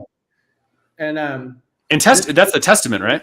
There is this a great testament. Yeah. which I sounds have that. cool. EMI. And I also have this version on the budget label, Oh, Mhm. yes. Oh yes. yeah, I have a bunch of those. which sounds like exactly the same as the Testament. But when I saw that ERC was coming out, I was like, oh, I wonder if I could get that. And I went through. So I don't know if you've ever ordered ERC, but you have 4 minutes to put in your order, and then it times out. What is it, like And it, Ticketmaster? It like didn't take my PayPal or something, which was Okay. like, I think God doing for me what I could not do for myself, you know? And it like failed, and then it timed out, and then I like dug these records out, and I was like, these sound so good. Like, I don't know how they could possibly do it better. It's, you know, but yeah, that was really funny. I was like, Where's ERC? 30 for where- 4 minutes, I was thinking about doing it. Greg, where's the ERC press? What pressing plan are they using? I think they use Palace. Like, it's not No, even. No, I think they have. Yeah. Don't they have? I'm going to go out on a limb here, and this might make me target, but the issue I have with ERC is artificial scarcity. If you were creating a premium Yeah. product like a fashion house or a Italian car or something, you actually have a limited amount of time with these experts to produce X amount of cars. Where I feel like ERC, they are just limiting this. I hate It would nearly be. Well, I think he is one guy with like a letterpress doing. Yeah, but if all they're of this sending by plates to himself, Palace, but- just have them look. I understand there's probably a little bit more work, obviously, if you're pressing 10 times the amount, but it seems like everybody else can press enough that if people wanted to get it, you could get it. Like press 1,000. Sam Records presses 5,000. I was just going to say Sam Records. You know, it's just like I don't really understand the And scarcity. then they repress. Sam Records represses. It And seems he's like like, yeah, right, artificial scarcity to create scarcity, not because the scarcity is because of labor or time. It doesn't Yeah. seem like that. So therefore, I feel like the prices. I mean, you justify the prices because it's limited, but I feel like that's the model, and I just feel like for as a record collector and someone who wants to share music, to limit it artificially and It's charge those horrible. prices. Yeah, I don't Well, and also understand because of the, you know, I don't know if it's an intended side effect, but one of the side effects of that is there aren't enough in the marketplace for a consensus on quality to really build. You know, because the people that buy those, there's not enough of them out there where they can compare versions, or you know, the type of client that's buying that isn't your Mike Ingrooves who's going to compare it to 18 other versions and post about it online. exactly. And if you had an original, why would you buy that anyway? Yeah. Because the And it original is kills going to be me, worth yeah. $3,000 or what? You know what I mean? Why would you?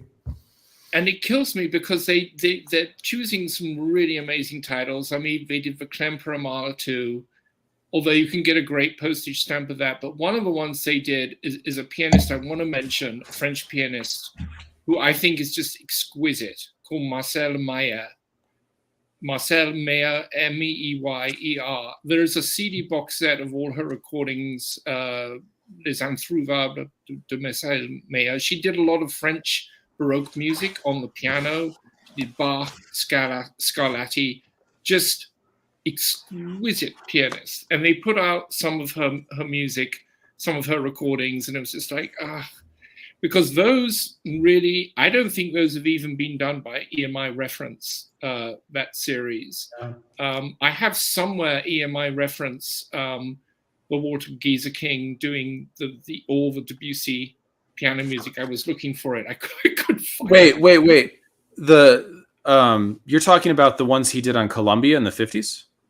EMI So Reference. there's a good pressing of those? Yes, reasonably. I haven't listened to it in years. I wanted to get it and give it a listen. Okay. It's about a 4 or 5 LP set. That's a reference. set that Impex should do. The Geezer King Debussy Preludes. At the very least. I mean, Impex, if they, I understand it's a big risk to do these classical titles, but there's some pretty amazing stuff out there that you could do. That's an absolute candidate of a primo mono label title to do. Absolutely. Did that Heifetz Lark sell out, do you think?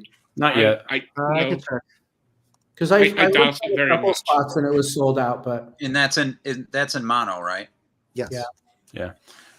As people were talking, I grabbed a couple records just because I thought of them.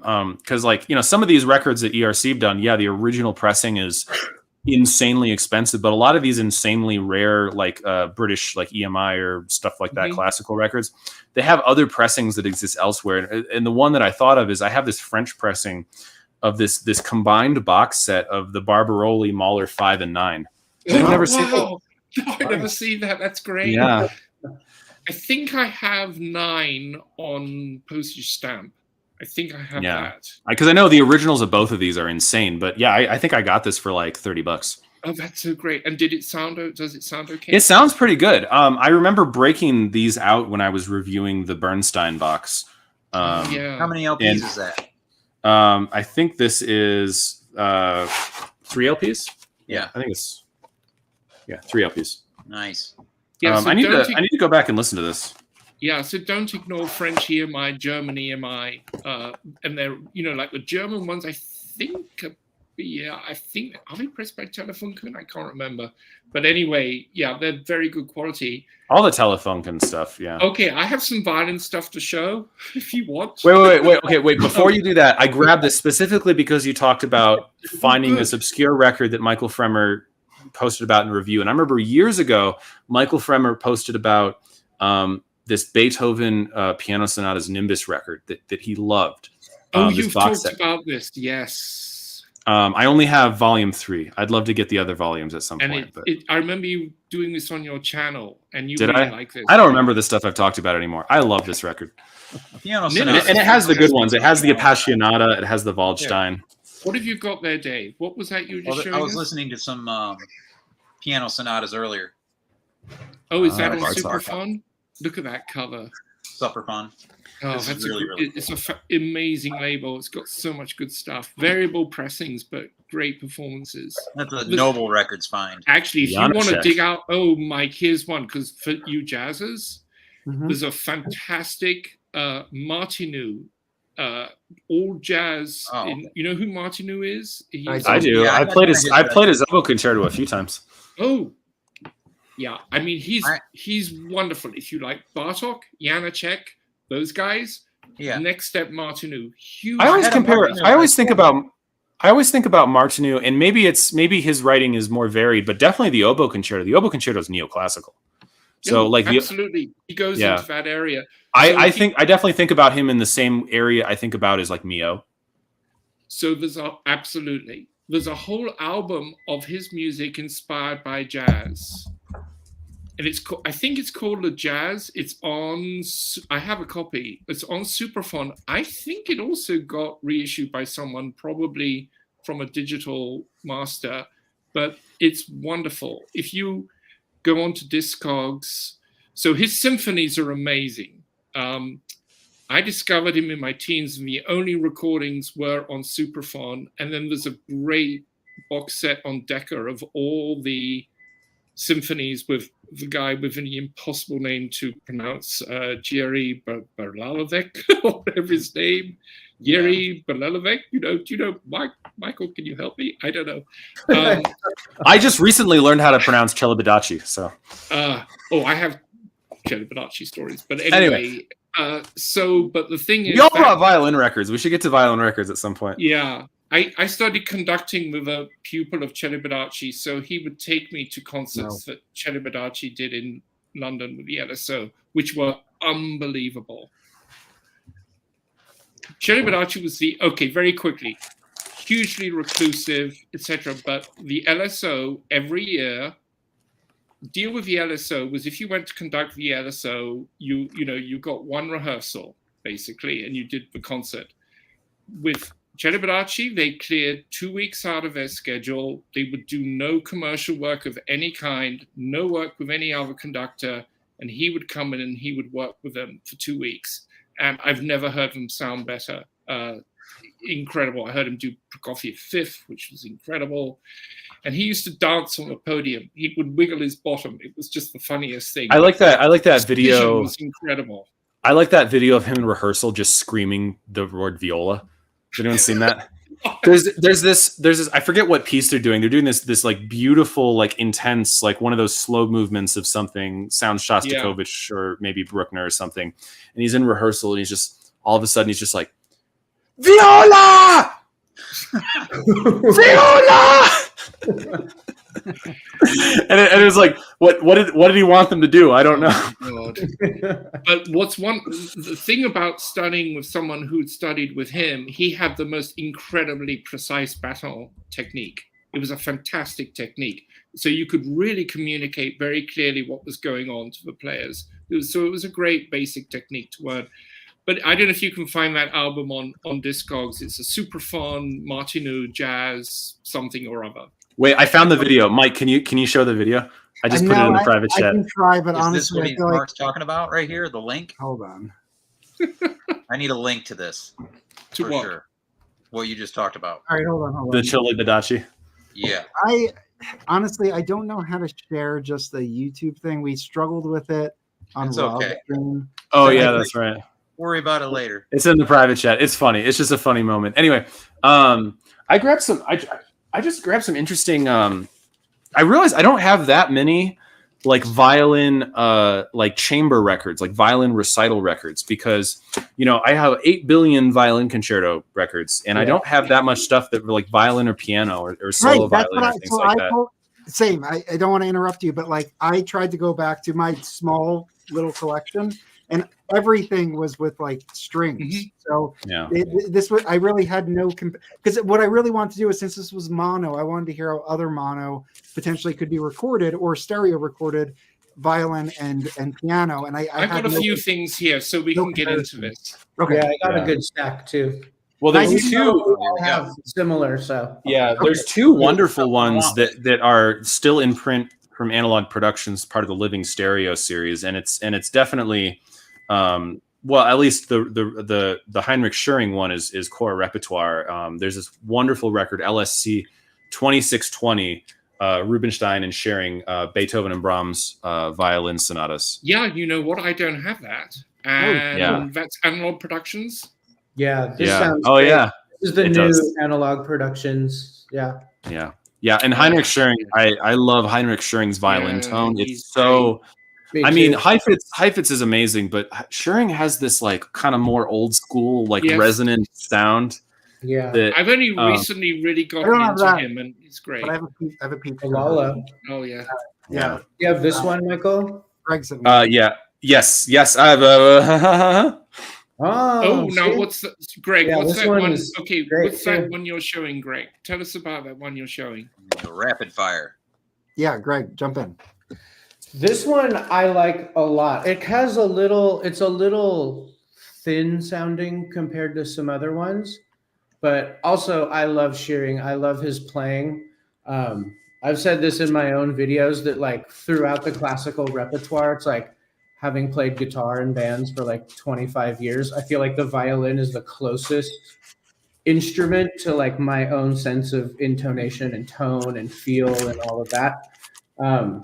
and I love his playing.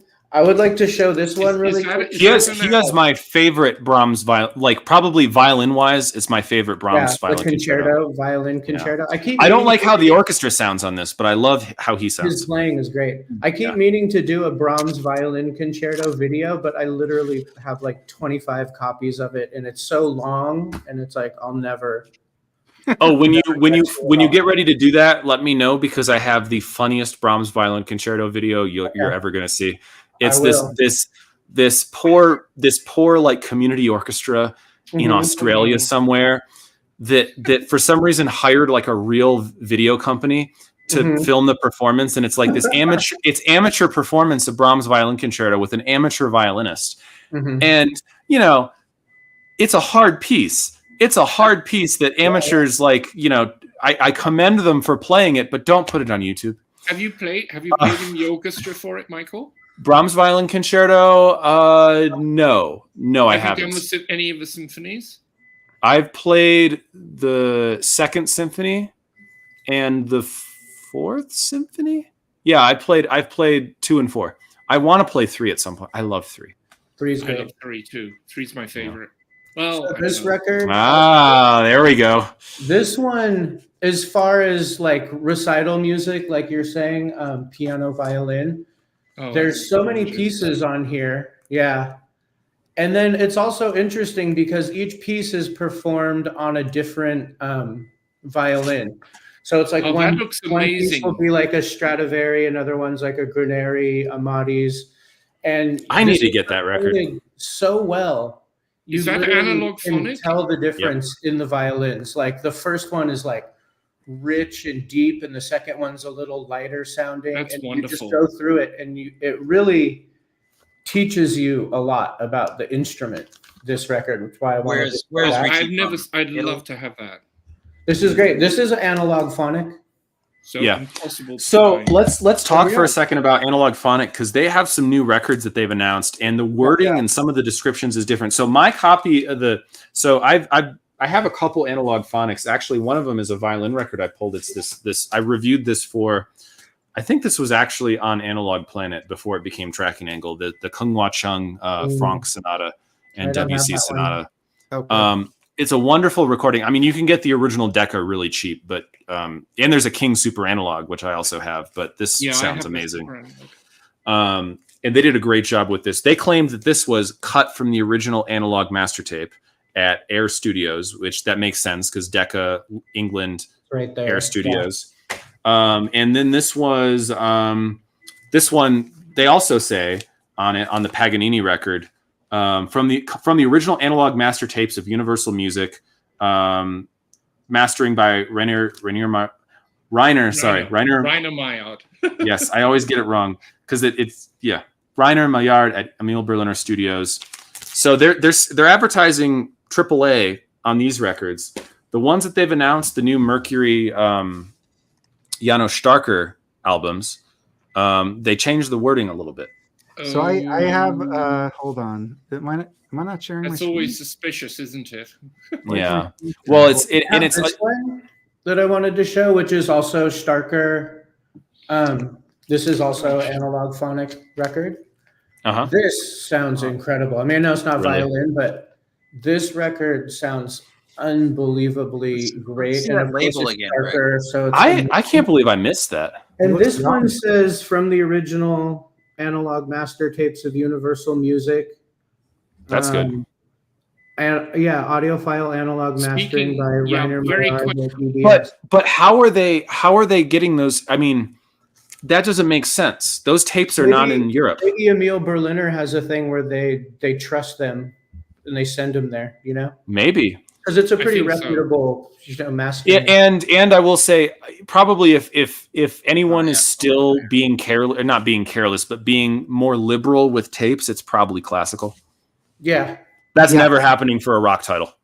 Yeah. No. So apparently, I saw just on the forum today, someone on the Hoffman forum said that there's an announcement they're going to repress the analog phonic Ravinsky 3 Tchaikovsky symphonies. Whether it that's great. actually appears, I hope it does appear. It's I- something That's everyone like should an have. impossible record to get. I've So- never been So able to. on Elusive Disc, these are the pre-orders for analog phonics. Oh, I think yeah. it is. So there's a few here. I mean, there's 9 or so. Let me see. Yeah, no. You know, the Kramer Beethoven sonatas, they're digital, but they're incredible. These ones here. No. Yeah, incredible performances. I But they're mean, digital, but I'm sure they'll make it sound. And I know Sydney's cutting those for sure. I'm pretty sure. so just to be an idiot here. So these sonatas are violin piano. Yeah, and Yeah. they're stunning. Mike, where does Elusive Disc ship from? I think America. Chicago. I think, Oh, so it's here in the Midwest, States? Yeah. Yeah. Oh yeah.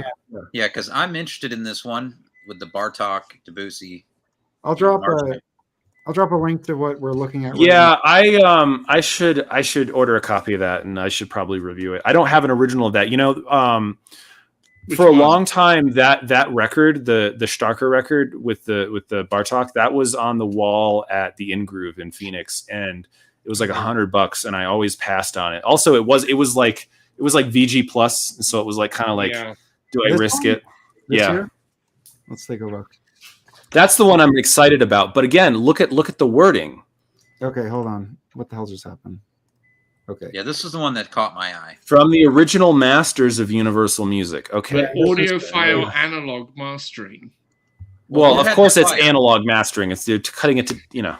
Yeah. Yeah. Who had the fire that lost all the tape? But you know what? I'm just, you know, the ones they've done from digital at Emil Berliner, half speed, whatever, they sound really good. Yeah, Really but it's just you know, you want to know I what's in know. the sausage. Yeah. Because I feel like if it is all AAA, it generally they're gonna say that because obviously it's a selling point. You know, Yeah. like I have this one Let's from have a kind look. of that series of Subak and Starker. You can see that Oh, lovely. Yeah, that's This a is- yeah. original, Oh, yeah. um, Mercury and Lake. this wasn't that expensive either. You know, Now, what year would that be? And that is that a deep groove? Is it like a 55 or something? yeah, What this is are we talking here? Deep Groove. Okay. Beautiful label. Oh, very Oh, And here's the fantastic. question that I wanted to ask Michael and Mark. So I recently got like a pretty good stash of Mercuries, and I mean I have a lot of Mercuries, original color backs. Do you guys find that those records have more clicks and pops and like Yeah. scuffs? Like I never get them perfect ever. Like No. I can look at it, I can take it outside and look at it in the sun, and it looks like it's never Clean. been played. And I bring it home and it's clicky Yeah. and poppy. And do you think that that's just in the original pressing? Yeah. Yeah. Like these It's something I've noticed, and it's why I like the Speaker's Corner version so much. Exactly. Is because I have to say, you know, I started out with getting, you know, the classic records reissues of all the Mercuries that they did, which are amazing. Yeah. But anytime I've gone to buy original Mercuries, it's always this problem, and I just wish someone would start doing that catalog in the same way that I wish that Chad would, at the very least, from his metalwork, do the remaining living stereos, the classic. Exactly, because he's got a lot of amazing them. titles in there. Yeah, he's got the metal from. He's got them. Just do it from that. But I don't he doesn't know. he doesn't want to dedicate space. I mean he told this to me, like, you know, he likes classical, but his presses are so full right now, and classical is not the moneymaker. It's just not. Having Yeah, said and that, they've, you can. they've cut down to one shift. I'm a big fan of the classic records, living stereos, apart from the very earliest ones, which were those big titles with Fritz Reiner.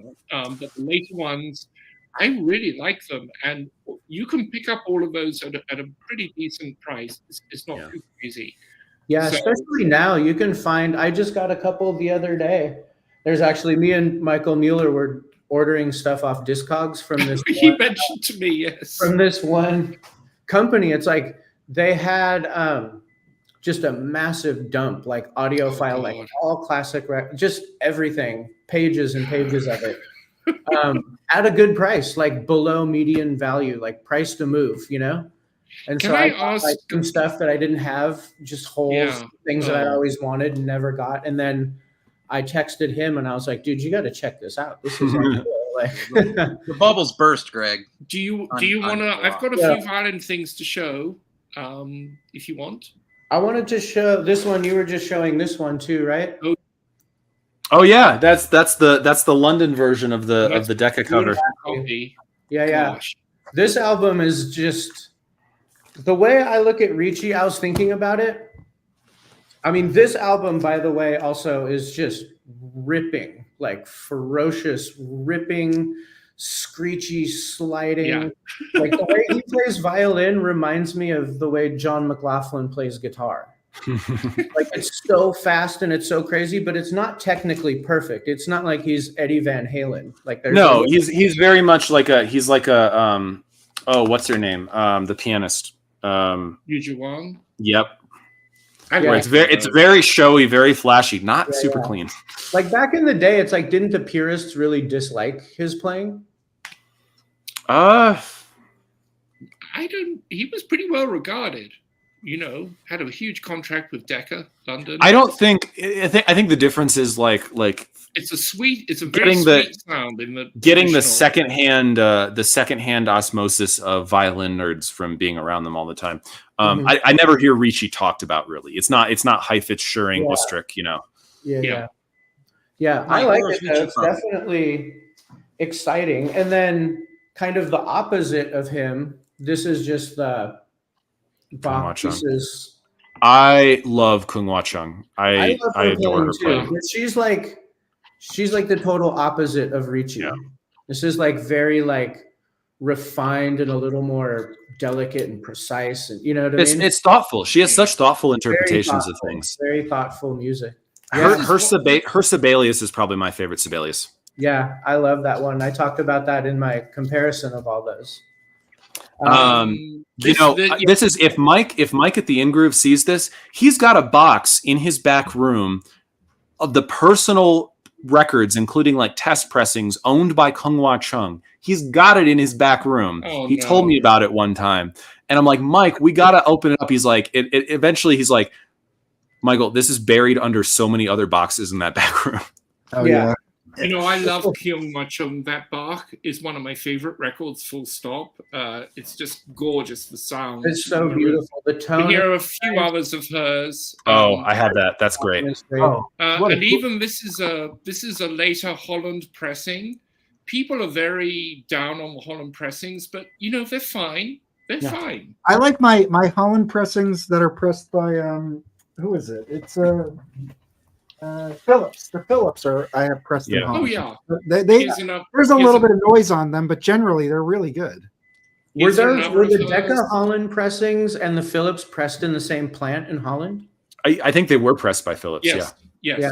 Absolutely. Same pressing. I mean, obviously, if you can get the British pressings, it's nice. But a lot of these later Deccas from the 70s, hard to find English ones in this country in particular. So just go, they're fine. Her violin records, even though they're from a period where the Deccas typically aren't valuable and aren't collectible, So her it's- violin records on Decca can get Yeah. a little expensive. Yeah. Yes. Yeah, I have Here a we bunch go. of- Here That we go. one, yeah, the That one. Tchaikovsky. Yes. Whoops. There she is. yeah. And finally, I think I've got a few more, but these ones I found. Doing the El Gal with Schulte. I wish I had that. Wow. Mhm.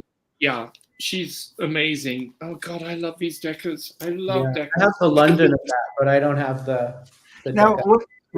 what time period are we talking here? 70s. 70s, yeah. She's wonderful. I'm going to talk about my favorite violinist now. And I'm going to start off with a record for I think it's in print right now at Yeah. Analog Productions. You're about to Anyone pull who out a loves- bunch of Milstein, aren't you? Yeah. Yeah, he is. And we're going to get into some serious. I'm going to get into some serious audiophile porn, classical porn Yeah. right now. But here's a record which is in print. It's one of the best records that AP has ever done. Full stop. I believe it's in print. You can go and buy it, and you just have to buy it. Yeah. Absolutely. Masterpieces, yep. Yeah. Woo! can't get it right. There we go. There you go. Absolutely gorgeous record. Everything about it, the sound, the program, the performances. So Milstein, he's more or less, he's slightly younger than Thingy, Heifetz. But his sound, it's one of the ones. So this is done by Cisco, which, Cisco, of course, is the one. predecessor to Impex. Yeah, fabulous. I actually might have one of those. Hold on. Yeah. Yeah.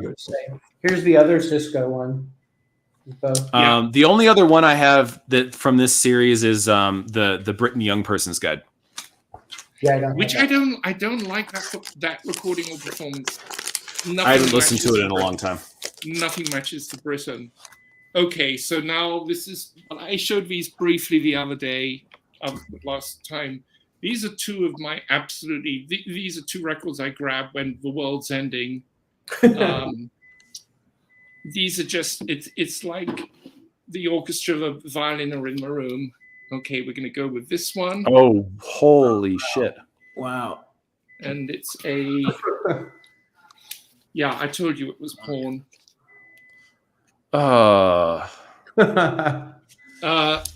If I'm ever in the same room with you, whatever, I'll play this to you guys. It's just, and it's such a gorgeous performance. Wow. And then the other one with him, I got that like 30 years ago. And here's the other one. Just, I didn't know that existed. and this is the Magic Note label. Oops, you can see, and it's called Magic Note because of that. Yeah. The second pressings. Mike isn't there. Did someone leave their car door open? Yeah, what is that? What is that noise? It's not me. It can't be me. I was just on mute. There's Did you miss these that I showed these quickly? These are originals, Milstein. This one on the Magic Note label. And then did you see the Beethoven, Mike? I did not. Oh, he's going to love this. Oh, with that. Yeah, this is. Okay. So what are we talking? And these are two of the best sounding records in my If entire I were to buy those for fair asking price on a site where there was a record store that knew the worth of those, what would be? What would be the price for that? I know it's expensive. Like, okay. Many. I mean, it's Mozart, so it might not be crazy. Well, it's solo violin, though. I mean, would you be on the low hundreds, like 120, 130, no, higher? Probably several hundreds. But if it's a dealer, he knows what he's got. He's going to charge more. Okay. Right. And then I just have a couple of others. This is a later reissue. Mm-hmm. Yeah, VG. Okay. There's one on eBay that the bidding hasn't started yet, but it's I can't tell the condition. It's what the hell? It says blue silver first label, and then it shows the second label. There we go. But $300. Michael, it can be yours for $300. The second label. Speaking of eBay, I just Magic Note. Peeking over at an eBay auction that just ended. It was at $9.99. It's a test pressing.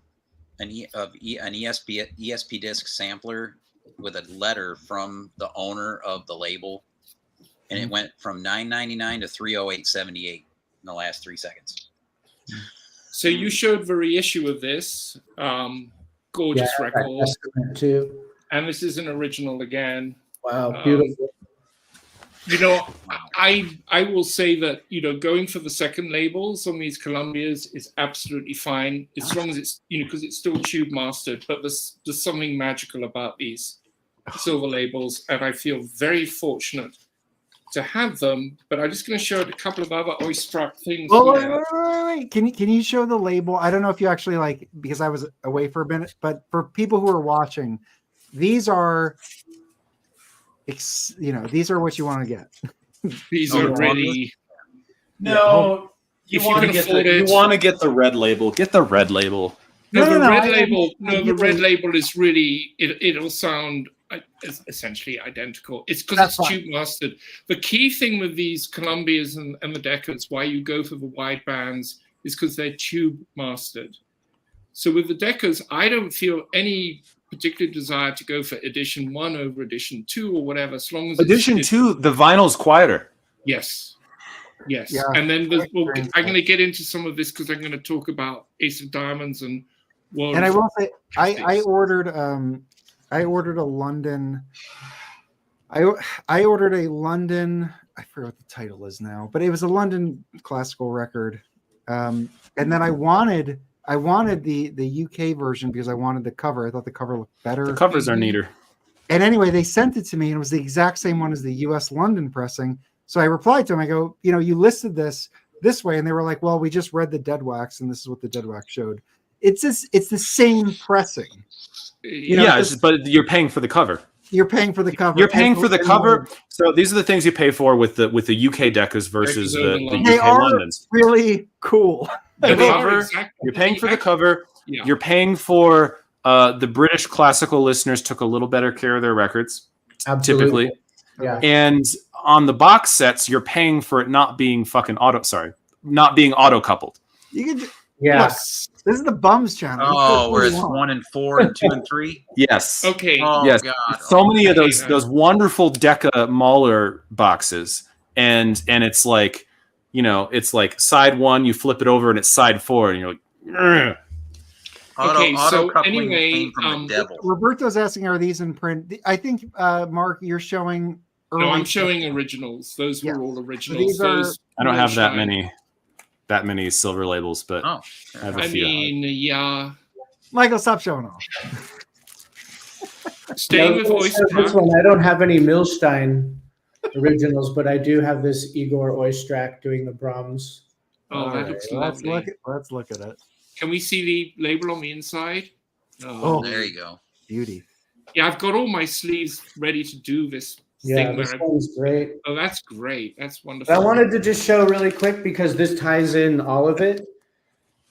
So I listened to a few records today once Michael was like, yeah, pick some piano violin. This one was by far sonically amazing. The best. Yeah, that's one. on Testament, Is that a- isn't it? This is analog phonic. It's also on Oh, I Testament. should get that. I think Yeah. it's still. I got this off Analog Productions like a couple years ago, maybe. Okay. Is it fair to say the Capitol originals are not good sounding? It depends. Some of them are amazing sounding, and Yeah. some of them are terrible. It's like They're actually really well recorded, most of them. This is one reason I'm so keen to hear what Michael has to say about his Shostakovich. Sorry to- at 12 or 11. This is the only. I grabbed this. My parents' collection. I grabbed this. This just looked interesting to me. I don't know. Yes. It's on that Capitol label. I thought this could be something. It could be very nice. Yeah. You so have to I clean the- it up. Is it Yeah. got the is it the rainbow label? let's take a look. It is that Yes. label.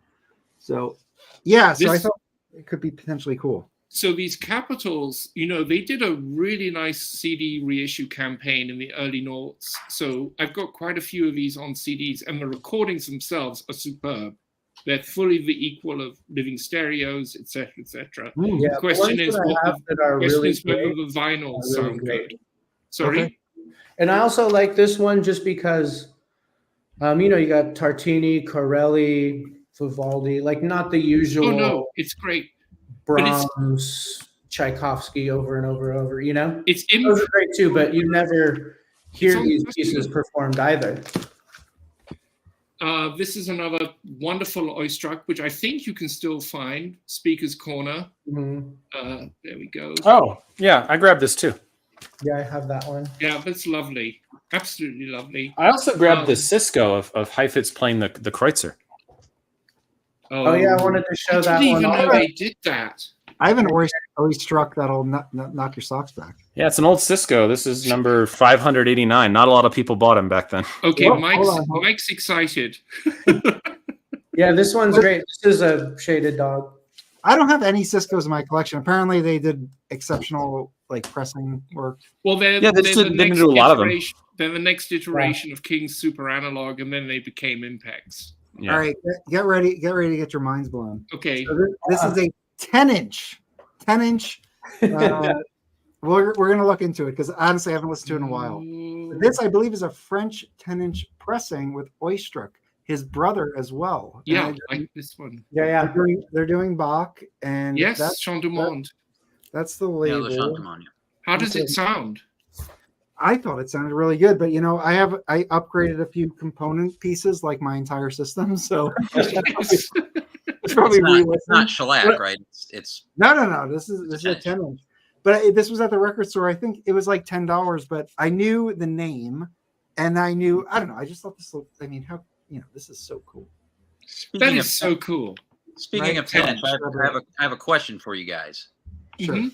Do any of you have classical going back, when before records or before vinyl was shellac? No, I don't really collect any of those.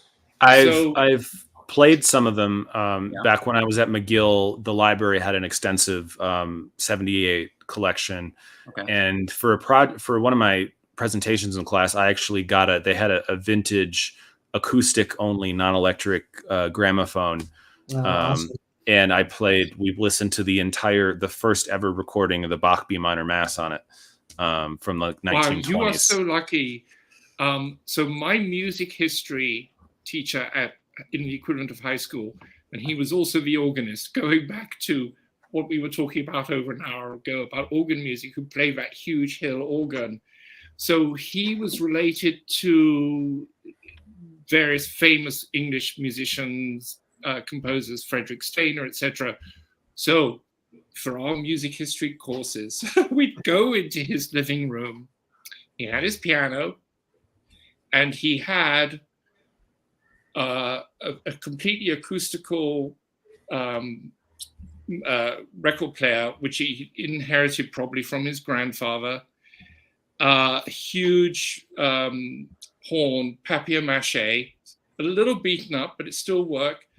He would sharpen each needle, right? Not a metal needle. Wooden and needles, the whole probably. wall of his living room was all original 78s. So whenever we were doing our music history, and he was going to play an example of the standard repertoire that was recorded on 78, he'd pull out one of his sets. He had everything: Nickish, Beethoven 5, first recording. So those are things I could look for on 78. Yeah, you could look for them whether you find them, and you have to have a machine to play them. Right. Exactly. That's what I wanted to ask. Now, so this month. Let me just quickly finish by saying what he would do is he would point the horn, which this thing was enormous. The horn was like huge. Yes. And he would point it towards the wall of records. So he wouldn't listen to the sound directly. It would bounce back off the wall. And in its own way, it sounded so realistic, Yeah, it sounds like the players are in the room with you. Yeah. Even though it's not hi-fi or anything, it was just extraordinary in this collection he had. I mean, when I'm saying a room that was about 30 feet long, about 10 feet high, just wall-to-wall 78s. Yeah, so this month it was a lot of red tape, but I'm now a registered researcher with the University of North Carolina and Duke Special Collections Libraries. Oh, wow. So in 2 weeks, I'm going to the Wilson Library, UNC Chapel Hill. I've been given access with their curator to look at the Edwards collection that was moved from UCLA. That's why I brought up this question. I don't know if he's just got old blues and folk, because it's the folk life collection that they have there. But I'm wondering if he might have classical in there. Never know. So I'm going to be looking at all this. And I mean, this is a whole other area, 78s. I'm just digging in myself. They used to have a whole big 78 section in Amoeba, and you would see people on their hands and knees going through that stuff. Yeah. I just wanted to quickly mention Oistrakh again. You see, another way you can get Oistrakh on EMI is they have these wonderful box sets from the 70s. And these are all postage stamp pressings, so they look like this. Oh, I mean, I've got some of those postage stamp reissues. Some of those have the same dead wax. Yeah, I'm sure they do. And here you've got the concertos by Beethoven, Brahms, Bruch 1, Prokofiev 1, 2, Sibelius, Tanev. I mean, it's a great way to get them. And I also just wanted to mention this is an early Deutsche Grammophon. Hold on. I do feel like for people, those postage stamps. If I see those, I'm grabbing those. I'm not. You leaving should. them behind. Yeah, They for sound sure. really good. Yeah. The EMI postage stamps are one of the best values in used vinyl. Yeah. This is an HMV Concert Classics of, the original pressing of this is very expensive. You see right on his forehead is $8, and this is the same. This is the same metalwork. I know. Hey, you see on the cover how I do find that I like that you left the sticker right on his head. It's just great. I'm not going to take it off. Yeah, because it's right there. It's like right there, like a bad zit. On the cover, Michael, that has that sticker that says "last." What are those? So last, It's a record. Please. I hate those things. It's a record treatment. It was like a record preservation treatment. But they actually sprayed it with a chemical, didn't they? Yeah. Yes. Yeah. But I mean, I've washed this in the degritter, so. And I also have I have a last OJC Bill Evans, and it sounds great. So yeah, I've never had an issue with anything like you last have to related. Just clean them. So I want to talk a little bit about how you buy Decca on a budget. Okay, so here we have one of the great early Deccas. You were talking about Richie earlier. Oh, sorry, it keeps catching the light. Sorry about that. Doing the Mendelssohn and Brook. And here it is. It's early. It's got the groove, all of that. I popped this on just before we got on the thing and was just like, oh yeah, when it's a good copy, these just are magical. But it's interesting. I have a copy of España, the Argenta famous one, and it sounds like shit. You never know. It's a wide groove and it sounds like shit. But one of the first records I ever bought as a kid was this, World of the Great Classics. Yeah. Look at this. Here's a period piece, 1911. So that means this is just issued just after decimalization in 1970. So it has the new price, which is, I think, 99p, but it still has the old price. Oh, fantastic. And this was one of their budget reissue labels. Oh wait, hold on. So there's 99p. What's the 911? What's the 1911? That's from the old days. What would the shillings? Shilling. So 19 shillings, 11 what? No, it was 19 and 11 shillings. So there were 24 shillings in a pound. Hell yeah. Yeah. That's awesome. I bought this when I was a kid. I must have bought it when I was about 11 or something. But this is one of the great ways to buy Decca on a budget, is to get these pressings. They're really good. You can get a whole bunch of the early ones, which are really sought after on a budget, and you just make sure it's a nice clean copy. Another example of this is the Ace of Diamonds label. This is Campoli. Now, if you were to get the original version of this would cost you a fortune. But a lot of these are cut with the same stampers at the same time. And even with these early Ace of Diamonds, the really early ones, which are tube mastered, I don't know if you can see that. If you look at the label, go in, it says at the top, full frequency range recording. Whoops, there we go. And these are basically identical to the wideband original Deccas. And then you get into the narrowband versions of these, which also sound amazing. And they don't have bad artwork. I have some Londons that are all those early ones. I feel like generally sound pretty good. Like I don't have. No, the Londons are also a great way to collect them. Yeah, I think the Londons / Deccas are more sonically consistent than the early like EMIs and Columbias and things like that.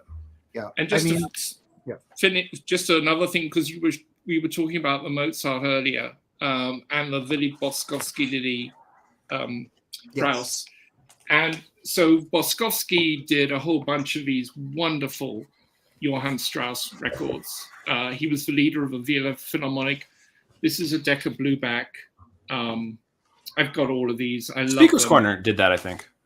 They could have well have done several of these, and here's the, the white band. I just love these. These are great. But again, you could get I originally got these. World of Great Classics did the World of Great Classics Johann Strauss Volume 1 and Volume 2, and it was all these recordings just recalibrated, and that's how I first got them. Who put that up? I'm sorry, what was the orchestra that was on that one? Oh, the Vienna Philharmonic, which was Willy Boskowski's. When you guys, I mean, I'm talking from the newbie section of the gallery here. When you guys see that orchestra, or you see something like the Paris Conservatory, is there a tone or a style that when you see like they're going to interpret this and I expect it to sound like that? Is there especially back then? Nowadays, less. Yeah. Yes. So one thing that sorry, go ahead. No, go ahead, Michael. Okay, one basic rule one basic philosophy we have to understand, because these things don't exist so much anymore, is that a lot of these orchestras, especially these big orchestras in Europe, had their own unique sounds to them. And those sounds were the result of traditions that was like the teaching traditions, or the pedagogical traditions of that area. So like especially the mid 20th century, French woodwind playing was very different from German woodwind playing. They played on different types of reeds. They had different types of setups. And so you listen to an oboe solo or a clarinet solo from an orchestra in Germany and an orchestra in France, and they're going to sound wildly different. Today, not so much, but even American orchestras had this. I mean, there was the Philadelphia sound, and it sounded different than the New York Philharmonic, and it sounded different than the Chicago Symphony and the Cleveland Orchestra, and it was the result of things like the traditions of the teachers that passed down those chairs to their students back when that was a thing. Absolutely, and for me, the great pleasure of collecting these earlier recordings is how clearly you hear that difference. The variety. So for example, I love to buy Decca Vienna Philharmonic Orchestra recordings from the late 50s, 60s. They're recorded in the Sophiensaal. You've got early Schulte recordings. You've got Vienna is different too, because Vienna in particular, they play on different instruments than the rest of the world plays on, which are handed down from generation of player to player. Well, they produce them new. Yeah, too. But it's particularly like my instrument, the oboe. So the Vienna is one of the last cities in the world where they play on the German model oboe, which is entirely different than the French model oboe. The rest of the world plays on the French conservatory system oboe. Even in Germany, Berlin, all the German orchestras, they play on the French system they have since the 1910s, 1920s. But in Vienna, they still play on the old German oboe. And I've played a Viennese oboe before, and it feels like playing a period instrument, because it's so much more, the bore is so much bigger. The sound doesn't project as much. You can hit those low notes super easy, and it makes it like, oh, these entrances of Brahms aren't difficult anymore, because It's a great point. And I think allied to that, you had the recording philosophies of the different labels. So Decca had this particular philosophy of the Decca tree, etc., recorded in the Sophiensaal. And it's like the RCA living stereos. It's a pretty close perspective. It's not as close and tight as the Mercuries and some of the living stereos, but it's still pretty close. Whereas EMI favored more of a mid-hall perspective, going right the way through. And what I love, one of the main things I love about having these old records is you hear all those differences, and it just makes it really, really special. It makes listening to the same piece feel like a different experience, which you listen to recordings made now, and I'm sorry, it doesn't. They all kind of sound the same. They're all very, very good technically, and they all kind of sound the same. And then you add into that the quality of the vinyl as well, and that just adds this whole other dimension. I'm just going to quickly show another couple of things. You mentioned Henrik Schering. I've shown this on my channel. This is the most fabulous box, and not you would expect. Oh God, here we go. It's on Philips. I don't know about that. Which you don't necessarily think of as an audiophile. label. This is definitely an audiophile recording. Alexander Gibson, ever a reliable conductor. One of the things I love about this recording, quite apart from the playing, is just that you have a sense of the room.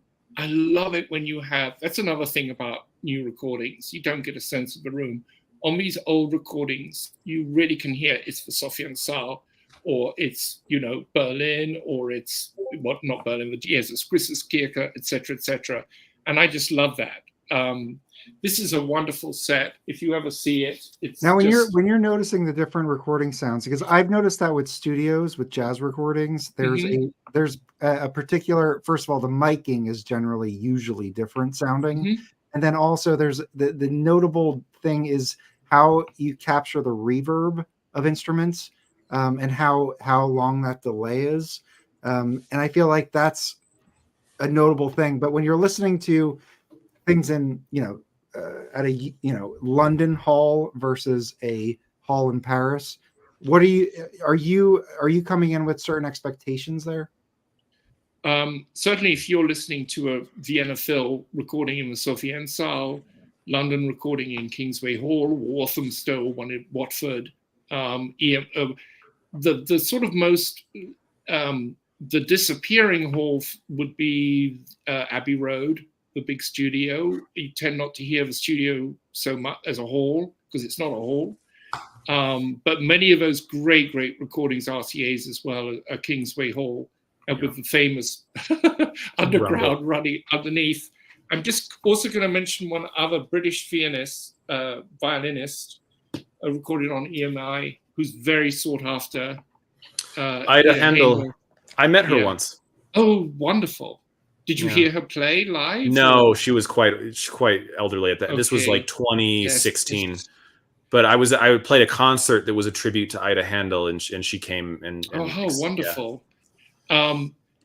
And I am a huge fan of any recordings by Bournemouth Symphony Orchestra and Paavo Berglund, his Sibelius records, etc.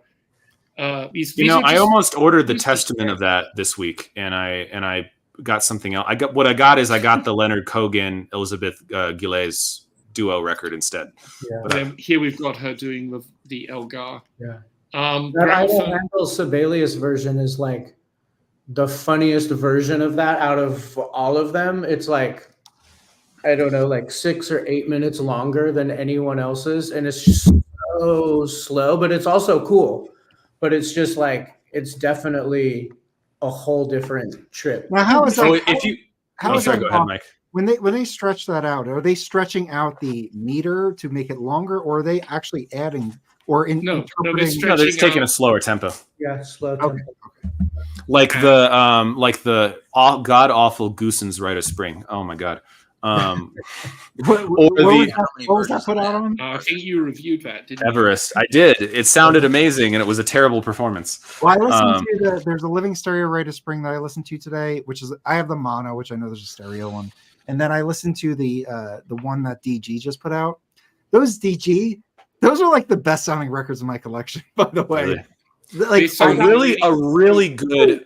a really good white hot version of Rite of Spring is the Schulte with Chicago. That is I have that one too. I have that one. I listened to that too, and that sounds great. I mean, I also love the original source DGs. Yeah, those sound incredibly good. Yeah, and they're about to go to this whole other level. But we before we finish, hold on, before you go into that.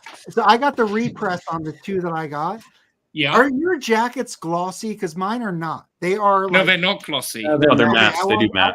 For whatever reason, I thought maybe this second run didn't. It's kind of weird because a lot of the older records are matte, but the DGs were always glossy, and now all the records that they're reissuing are glossy, but the DGs are matte. Yeah. I think it's kind of cool. What they did was, because when it's in the sleeve, it looks glossy, and you take it out and it's matte, and it gives it a slightly archive quality, and I rather like that. I actually talked about that specifically in my original review. I like that. I'll just, since we're on this topic, March 25th, Tracking Angle, they'll be publishing a press release I'm writing, which will be talking about the next stage of original source. I've been sitting on this news forever. Michael knows what it's about. It's a complete game changer for anything you know about remastering records from master tapes. So we should, our next episode, we should at least talk a little bit about that and what it means in terms of not only Deutsche Grammophon, but what potentially could happen with other labels. I mean, it's sort of unbelievable. Rainer just sent me a little video of them doing some work, and I just looked at this thing and went, "Oh my God!" Mike, you should invite Kremer on. You know, I was gonna reach out to you guys and ask if it would be cool. I mean, it would be cool because he's a classical fan, but he's not a aficionado. He's which is welcome. Yeah. I mean, he communicates classical in a really good way. I've always liked the way he communicates classical because he comes from the someone who appreciates it, but is not, he's not me or Mark where we grew up in it, Yeah. And or at least grew up playing, If I will confess, definitely listen to it. It's going to sound good. If Michael did want to join us, he wouldn't have to stick with us for 3.5 hours. No, I'm starting to fade a little bit, guys. So I think we. So just a couple of quick things. As long as he wants. Very quickly, I just wanted to mention another modern violinist in the Baroque, in the period instrument scene, Rachel Podger. Whoops. Oh, yeah. Yeah, I know her. Absolutely amazing. Most of her recordings are on Channel Classics. They're beautifully recorded. They're available as they're dual layer CD, SACDs. This is also available on vinyl. She's absolutely one of the best period instrument people. So I wanted to mention that. I want to mention this is on a CD. This is one of my all-time favorite CDs ever of anything. This will surprise you. John Adams. This is John Adams' Violin Concerto. Chloe Hanslip, one of these wonderful. Oh God, I can't get the perspective on this. There we go. Oh God, everything's backwards and forwards and whatever. Chloe Hanslip. You'll be able to stream this, download it. This is just one of the most gorgeous, unusual programs of music. You start off with John Coriglianos, who's a modern composer. He wrote the soundtrack for Altered States, but he's accessible. The Chaconne from the Red Violin, he wrote the soundtrack for that movie, Joshua Bell. Then you've got an arrangement of Enescu's Romanian Rhapsody No. 1, done by the film composer Franz Waxman. Then you've got this piece, which to me is just 12 minutes of just music heaven. It's Franz Waxman. Now, he wrote the music. I think it's he did Bride of Frankenstein, I think. Is that right? And also King Kong. It's one of the great, if I'm getting mixed up, I must apologize. One of the great film composers. He did this Fantasia for violin orchestra called On Tristan und Isolde, Wagner's famous prelude, etc. It's the most extraordinary, because it's Hollywood does Wagner.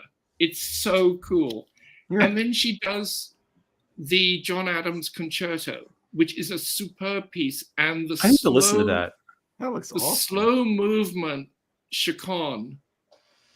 So it's using a form. I'm a big fan of John Adams. I like his music a lot.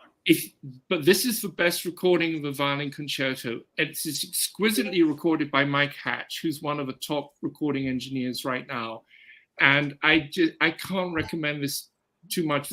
I would take this to a desert island with me. It would be one of my 10 records I would take. It's recorded at Abbey Road. It's just exquisite album, really unusual programming. Just check out the Tristan and Isolde Fantasia. You get the whole opera in 10 minutes, done better than Wagner did it. It's fabulous.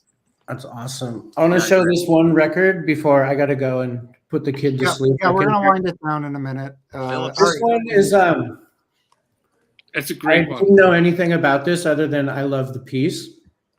And I bought this and brought it home and put it on. And this is like a $5.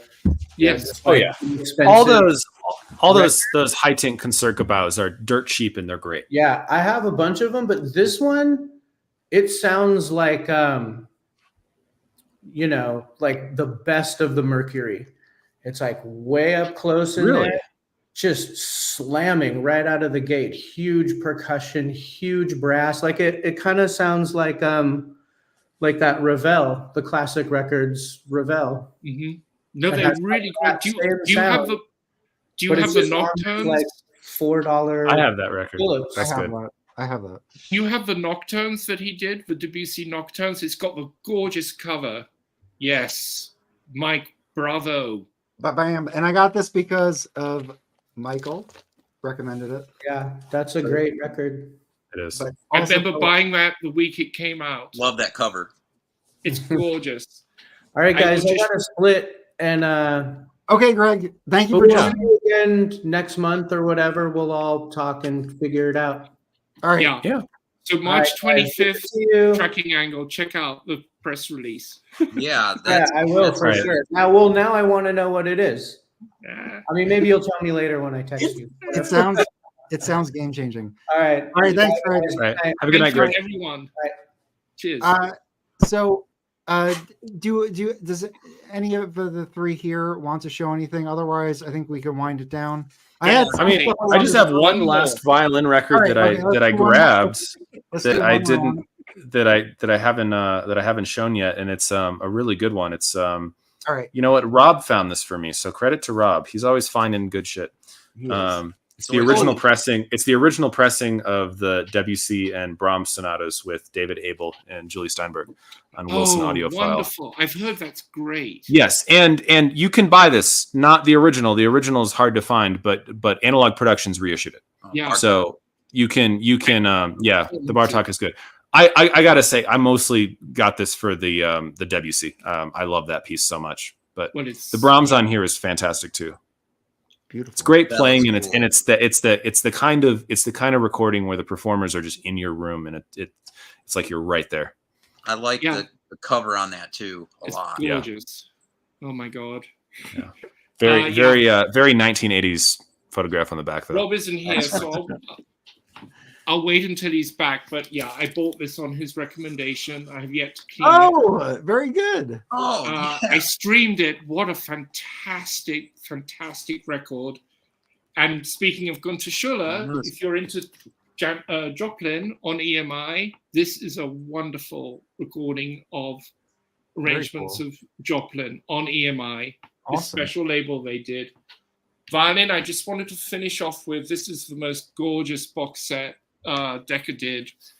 All the Brahms works for solo piano, Judith Katchen, but then you've got the violin and piano pieces with Josef Suk, a great violinist mid-century. Yeah, Michael's nodding his head. This is a gorgeous set. The Brahms piano music, if you don't know it, is exquisite. Really nice. I'll show you the last thing I got in this week. Okay. Well, I got this, and I listened to this a couple times. I was excited about this. This is absolutely fantastic. Very avant, but I was wondering why they put all three together on that record. Well, they tend to do that with that repertoire. But they really are almost seamless, those works. I'd actually picked out, to commemorate Ozawa passing, I'd picked out some unusual stuff of his, including contemporary stuff. So maybe in a future episode, some records which people won't know about, which are stunningly well recorded. So that would be fun. Yeah, and then the only other package I got, and I was talking about the shellacs, so I've got into that more. I have some from years back, but it's a whole universe. Oh yeah, so this is from 1942. Wow, and it's dead mint copy of the Carter Family from Virginia, with a couple Keep on the Firing Line and 50 Miles of Elbow Room. It's a country record, but now, not every day you see a 1942 record. Do you have a machine like the one I described, like a really good? Oh, I don't have an old Victrola, but I have a player that'll play 78. Yeah, you need to use a different cartridge. I had a friend who used to collect those, and they're amazing. That was honestly when I made an upgrade to my turntable. I am happy with what I got, but in terms of versatility to play 78s and interchange a mono card or a 78 card or a stereo card, I didn't, I really did want that functionality, but I ended up not going with a table like that. I do want to show one thing because I found this on a thrift store for $1, and I think it's a pretty cool thing. So yeah, this behind you had it up there. Yes, I noticed that. So this is a mono. Now I will say on Discogs there was like literally one sold ever, and like 2 people have this. It's a mono ballet music, and I know that Analog Productions has I think it's or one of the reissue labels has. No, it's Analog Productions. It's part of the Decca series because that was recorded in Europe by Decca. So was it done on vinyl? I think it was not. Well, did they just do it on SACD or did they do it on vinyl? No. This is the part of the Decca Living Stereo series. They Analog Productions reissued it on but vinyl. When they reissued some of those, they only did on SACD. No. They reissued the Deccas, like the Decas, they did on SACD, but the Decca Living Stereos, they did a series of 12 of them, and they pressed those on vinyl. Yeah, so this one is essentially. I mean, it's funny because I went to the Goodwill, and there was a bunch of classical, and I suspect that somebody just grabbed all the Living Stereos because it just seemed like that was a huge gap in what was there, and there probably were some somebody knew. But obviously the monos, people leave behind. So I pulled a few of them out, and then I pulled this out, and I saw on Discogs that this was like extremely rare, like never, like sold once. So I was like, oh, let me check this out. And then also on the Jazz Bums Discord, somebody shared that Analog Productions version. So anyway, so I kind of was thinking about that, and I got it. I played it. It is a mono. It's super clean. The cover is, could be a little better. What do they charge for Goodwill records these days? This is $1. $1. But Okay. So I couldn't leave this behind. And here's the record itself. The record is minty. I mean, even though the jacket's a little beat up, I mean, there's not a. Oh, that's beautiful. Oh, yeah, you can tell from here. All those. It sounds good. It does. I mean, I'm sure the stereo sounds better. I'm sure the new reissue sounds even better. But for $1 for this record, no, it's fantastic. But just so you know, the Fistulari recordings are highly thought of. Those are really great recordings that he did. Yeah, very well recorded, beautifully played. Yes, with a Paris orchestra. Yes, yeah. So which has that very cool. And also, I thought when I was, I'm very new to all this stuff, but I just felt like for an RCA to have a European orchestra, I thought that was, I was kind of surprised by that too. So that kind of jumped out to me too. Right, Paris Conservatory. And did RCA put a lot of their stuff out? I feel like probably not. There's a few of them, as I recall. I mean, the Fistulari recordings, there's a whole bunch of them. Okay, all right. Well, then RCA. And don't listen to that. No, but anyway, I just wanted to show that. I listened to it, and I will say I really like ballet music. It's very. It can be very. I mean, there's some really good, there's some really good sounding ballet records out there. The Clavier records, like I know we were talking about that on Rob Stream. Some of those Clavier records, like the Massenet ballet music is a well-known audiophile record. I mean, you put on that record and it's like the castanets are just like awesome. But all of those, that's another label. It's if you kitschy see them, music. It's very kitschy music. I like it. I mean, I quickly, so all the Claviers, again, a label. If you see them, grab them. They're those great EMI recordings. You want a particular hint on a really fabulous album of... You back from the State of the Union? I've been here for 3 hours. Outro, for Christ's sake. Did you let Mark speak for a second? So here's a collecting area, a new collecting area I've started on, which is Richard Bonning, who was the husband of Joan Sutherland, the great soprano, and he conducted all her opera recordings for Decca in the 70s, but he did a whole slew of superb records of ballet music.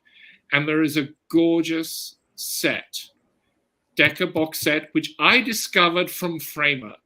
I was watching one of his videos, and in the background, I bought a few things from him as a result of this. Yeah. He doesn't know it, but I did. In the background, I could clearly see the spine of this Decca record. It's called Homage Anna Pavlova. I'm pretty sure it's a 2-record set. So if you love the RCA, the famous living stereo, the one with Enseme, whatever it's called. the Royal Ballet Gala. Ballet. Well, that's this not. Oh yeah, I guess to that get is, as a follow-up. RCA. Did you find it? Bonning is spelled BUNYNGE. So that's the and thing, it's like, completely like different repertoire. When I think RCA, I think Decca, right? Like, wasn't he? No, this is Decca. But I So, thought, I thought that that one you just referenced was an RCA, The Royal Ballet. Yeah. So okay. So the RCA did not have a recording team in Europe.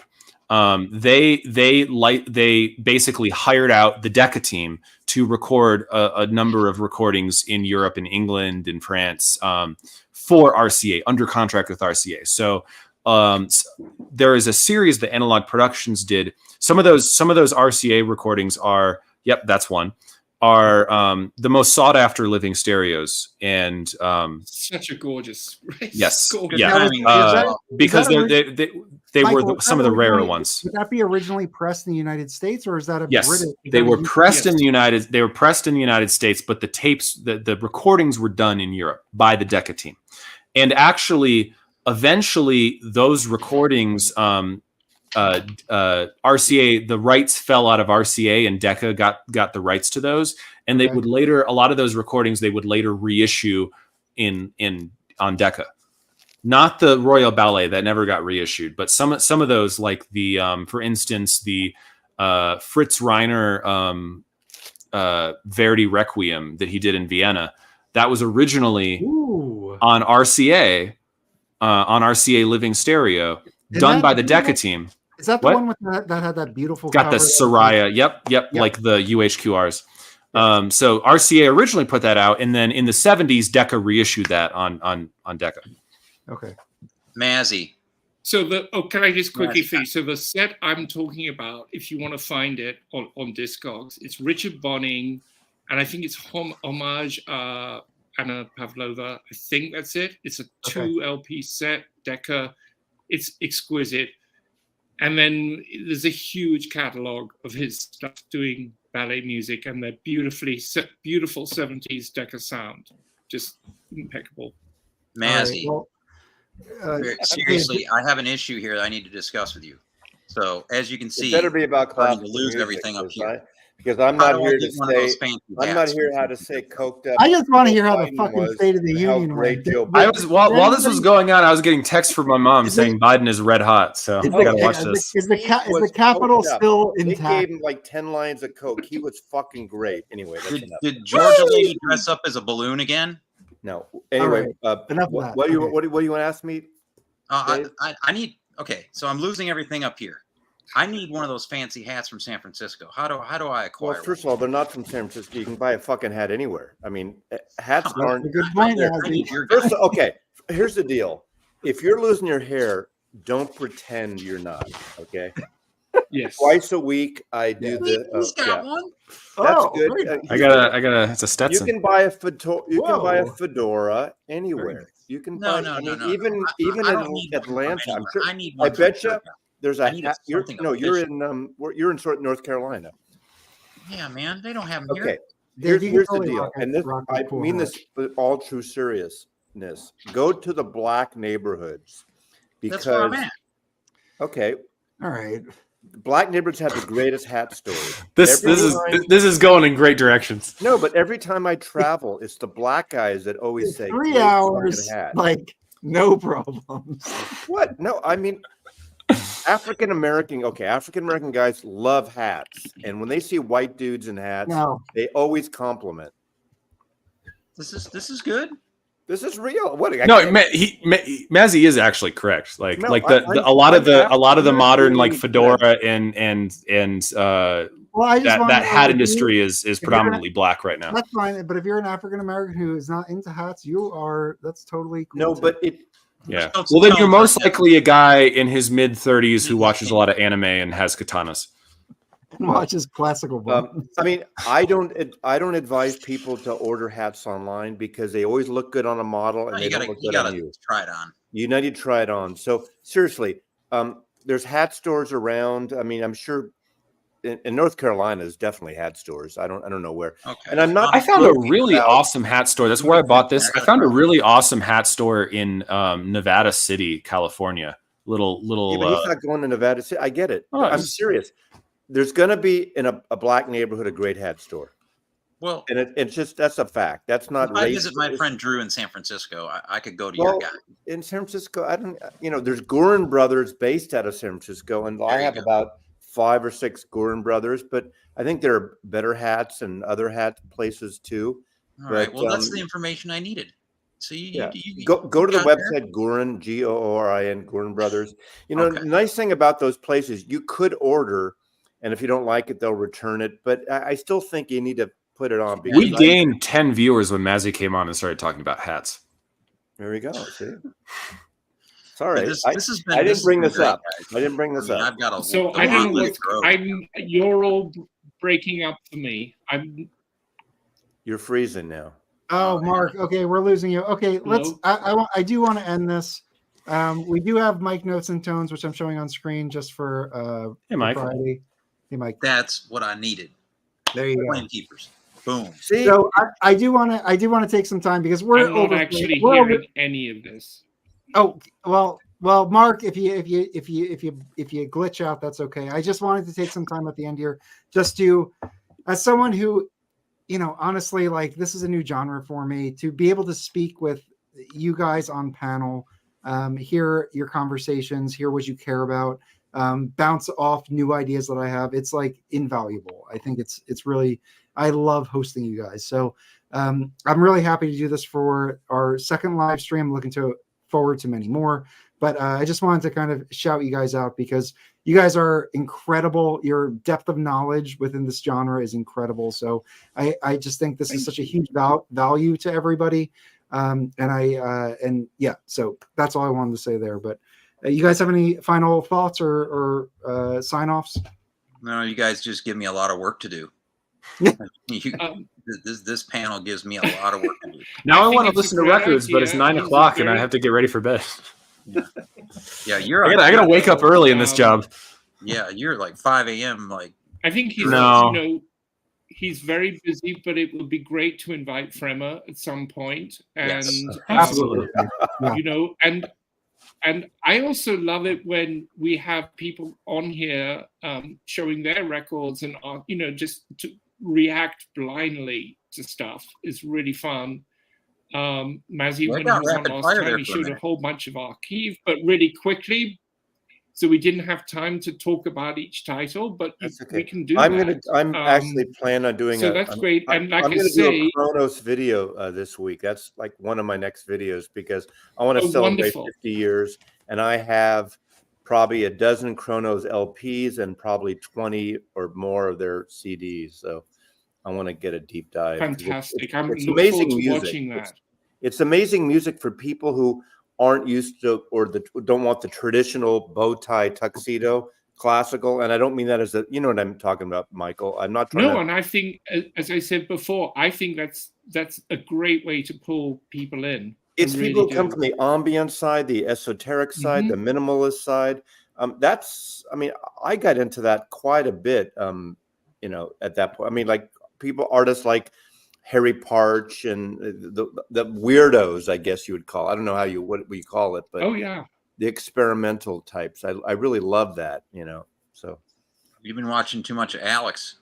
No, this is before. I have the box set I bought in 1976, that Columbia box set. I thought that was so cool. Next stream, we're doing the complete works of Conlon Nancaro. Hey, if you guys want to do something like that, I love doing it. If you want to pick an artist, composer, whatever, if we want to go through everything, that to me is fun. So we could do. I was going to suggest. I think a great way moving forward is to for each episode and promote this in advance. Say, okay, this is the sort of one of the themes we're going to touch on, and it could be whatever, and not exclusively that, but at least it's an orange. No, You I gotta was- watch more. You gotta watch more jazz bums, and the shows never Yeah. go that way. Oh, okay. Well, not even just jazz bums. There's other live streams, but yes, no. But Mark, I think the idea is going in with and I will stick to this when we do it on Jazz Bums, where we focus on like we're going to look at all of Joe Henderson's sideman work. There's 100 titles. I take us through 100 titles. I make that happen. So Oh, I'm I've got tons okay, of that stuff here. and I don't, if the people watching, if they want to come in and out, that's fine. But like if we want to do something like that, I'm totally up for it. So Yeah, I Mike, love that kind of I stuff. Mike, do you think understand. that- I've got 3,000 jazz records here. If you guys ever want to see anything, you just let me know.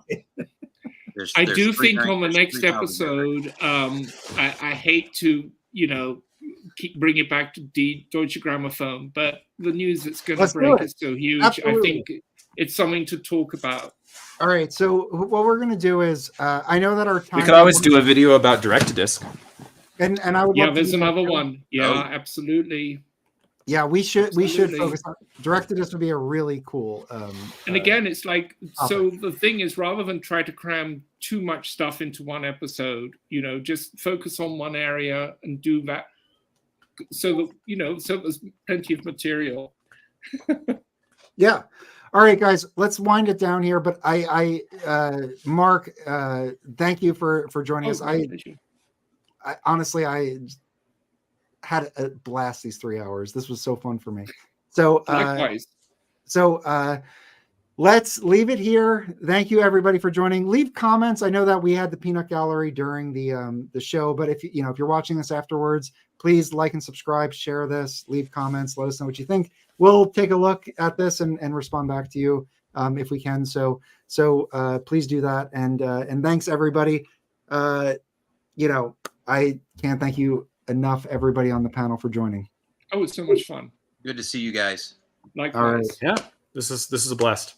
Take All care. right. See you, everybody. Good evening.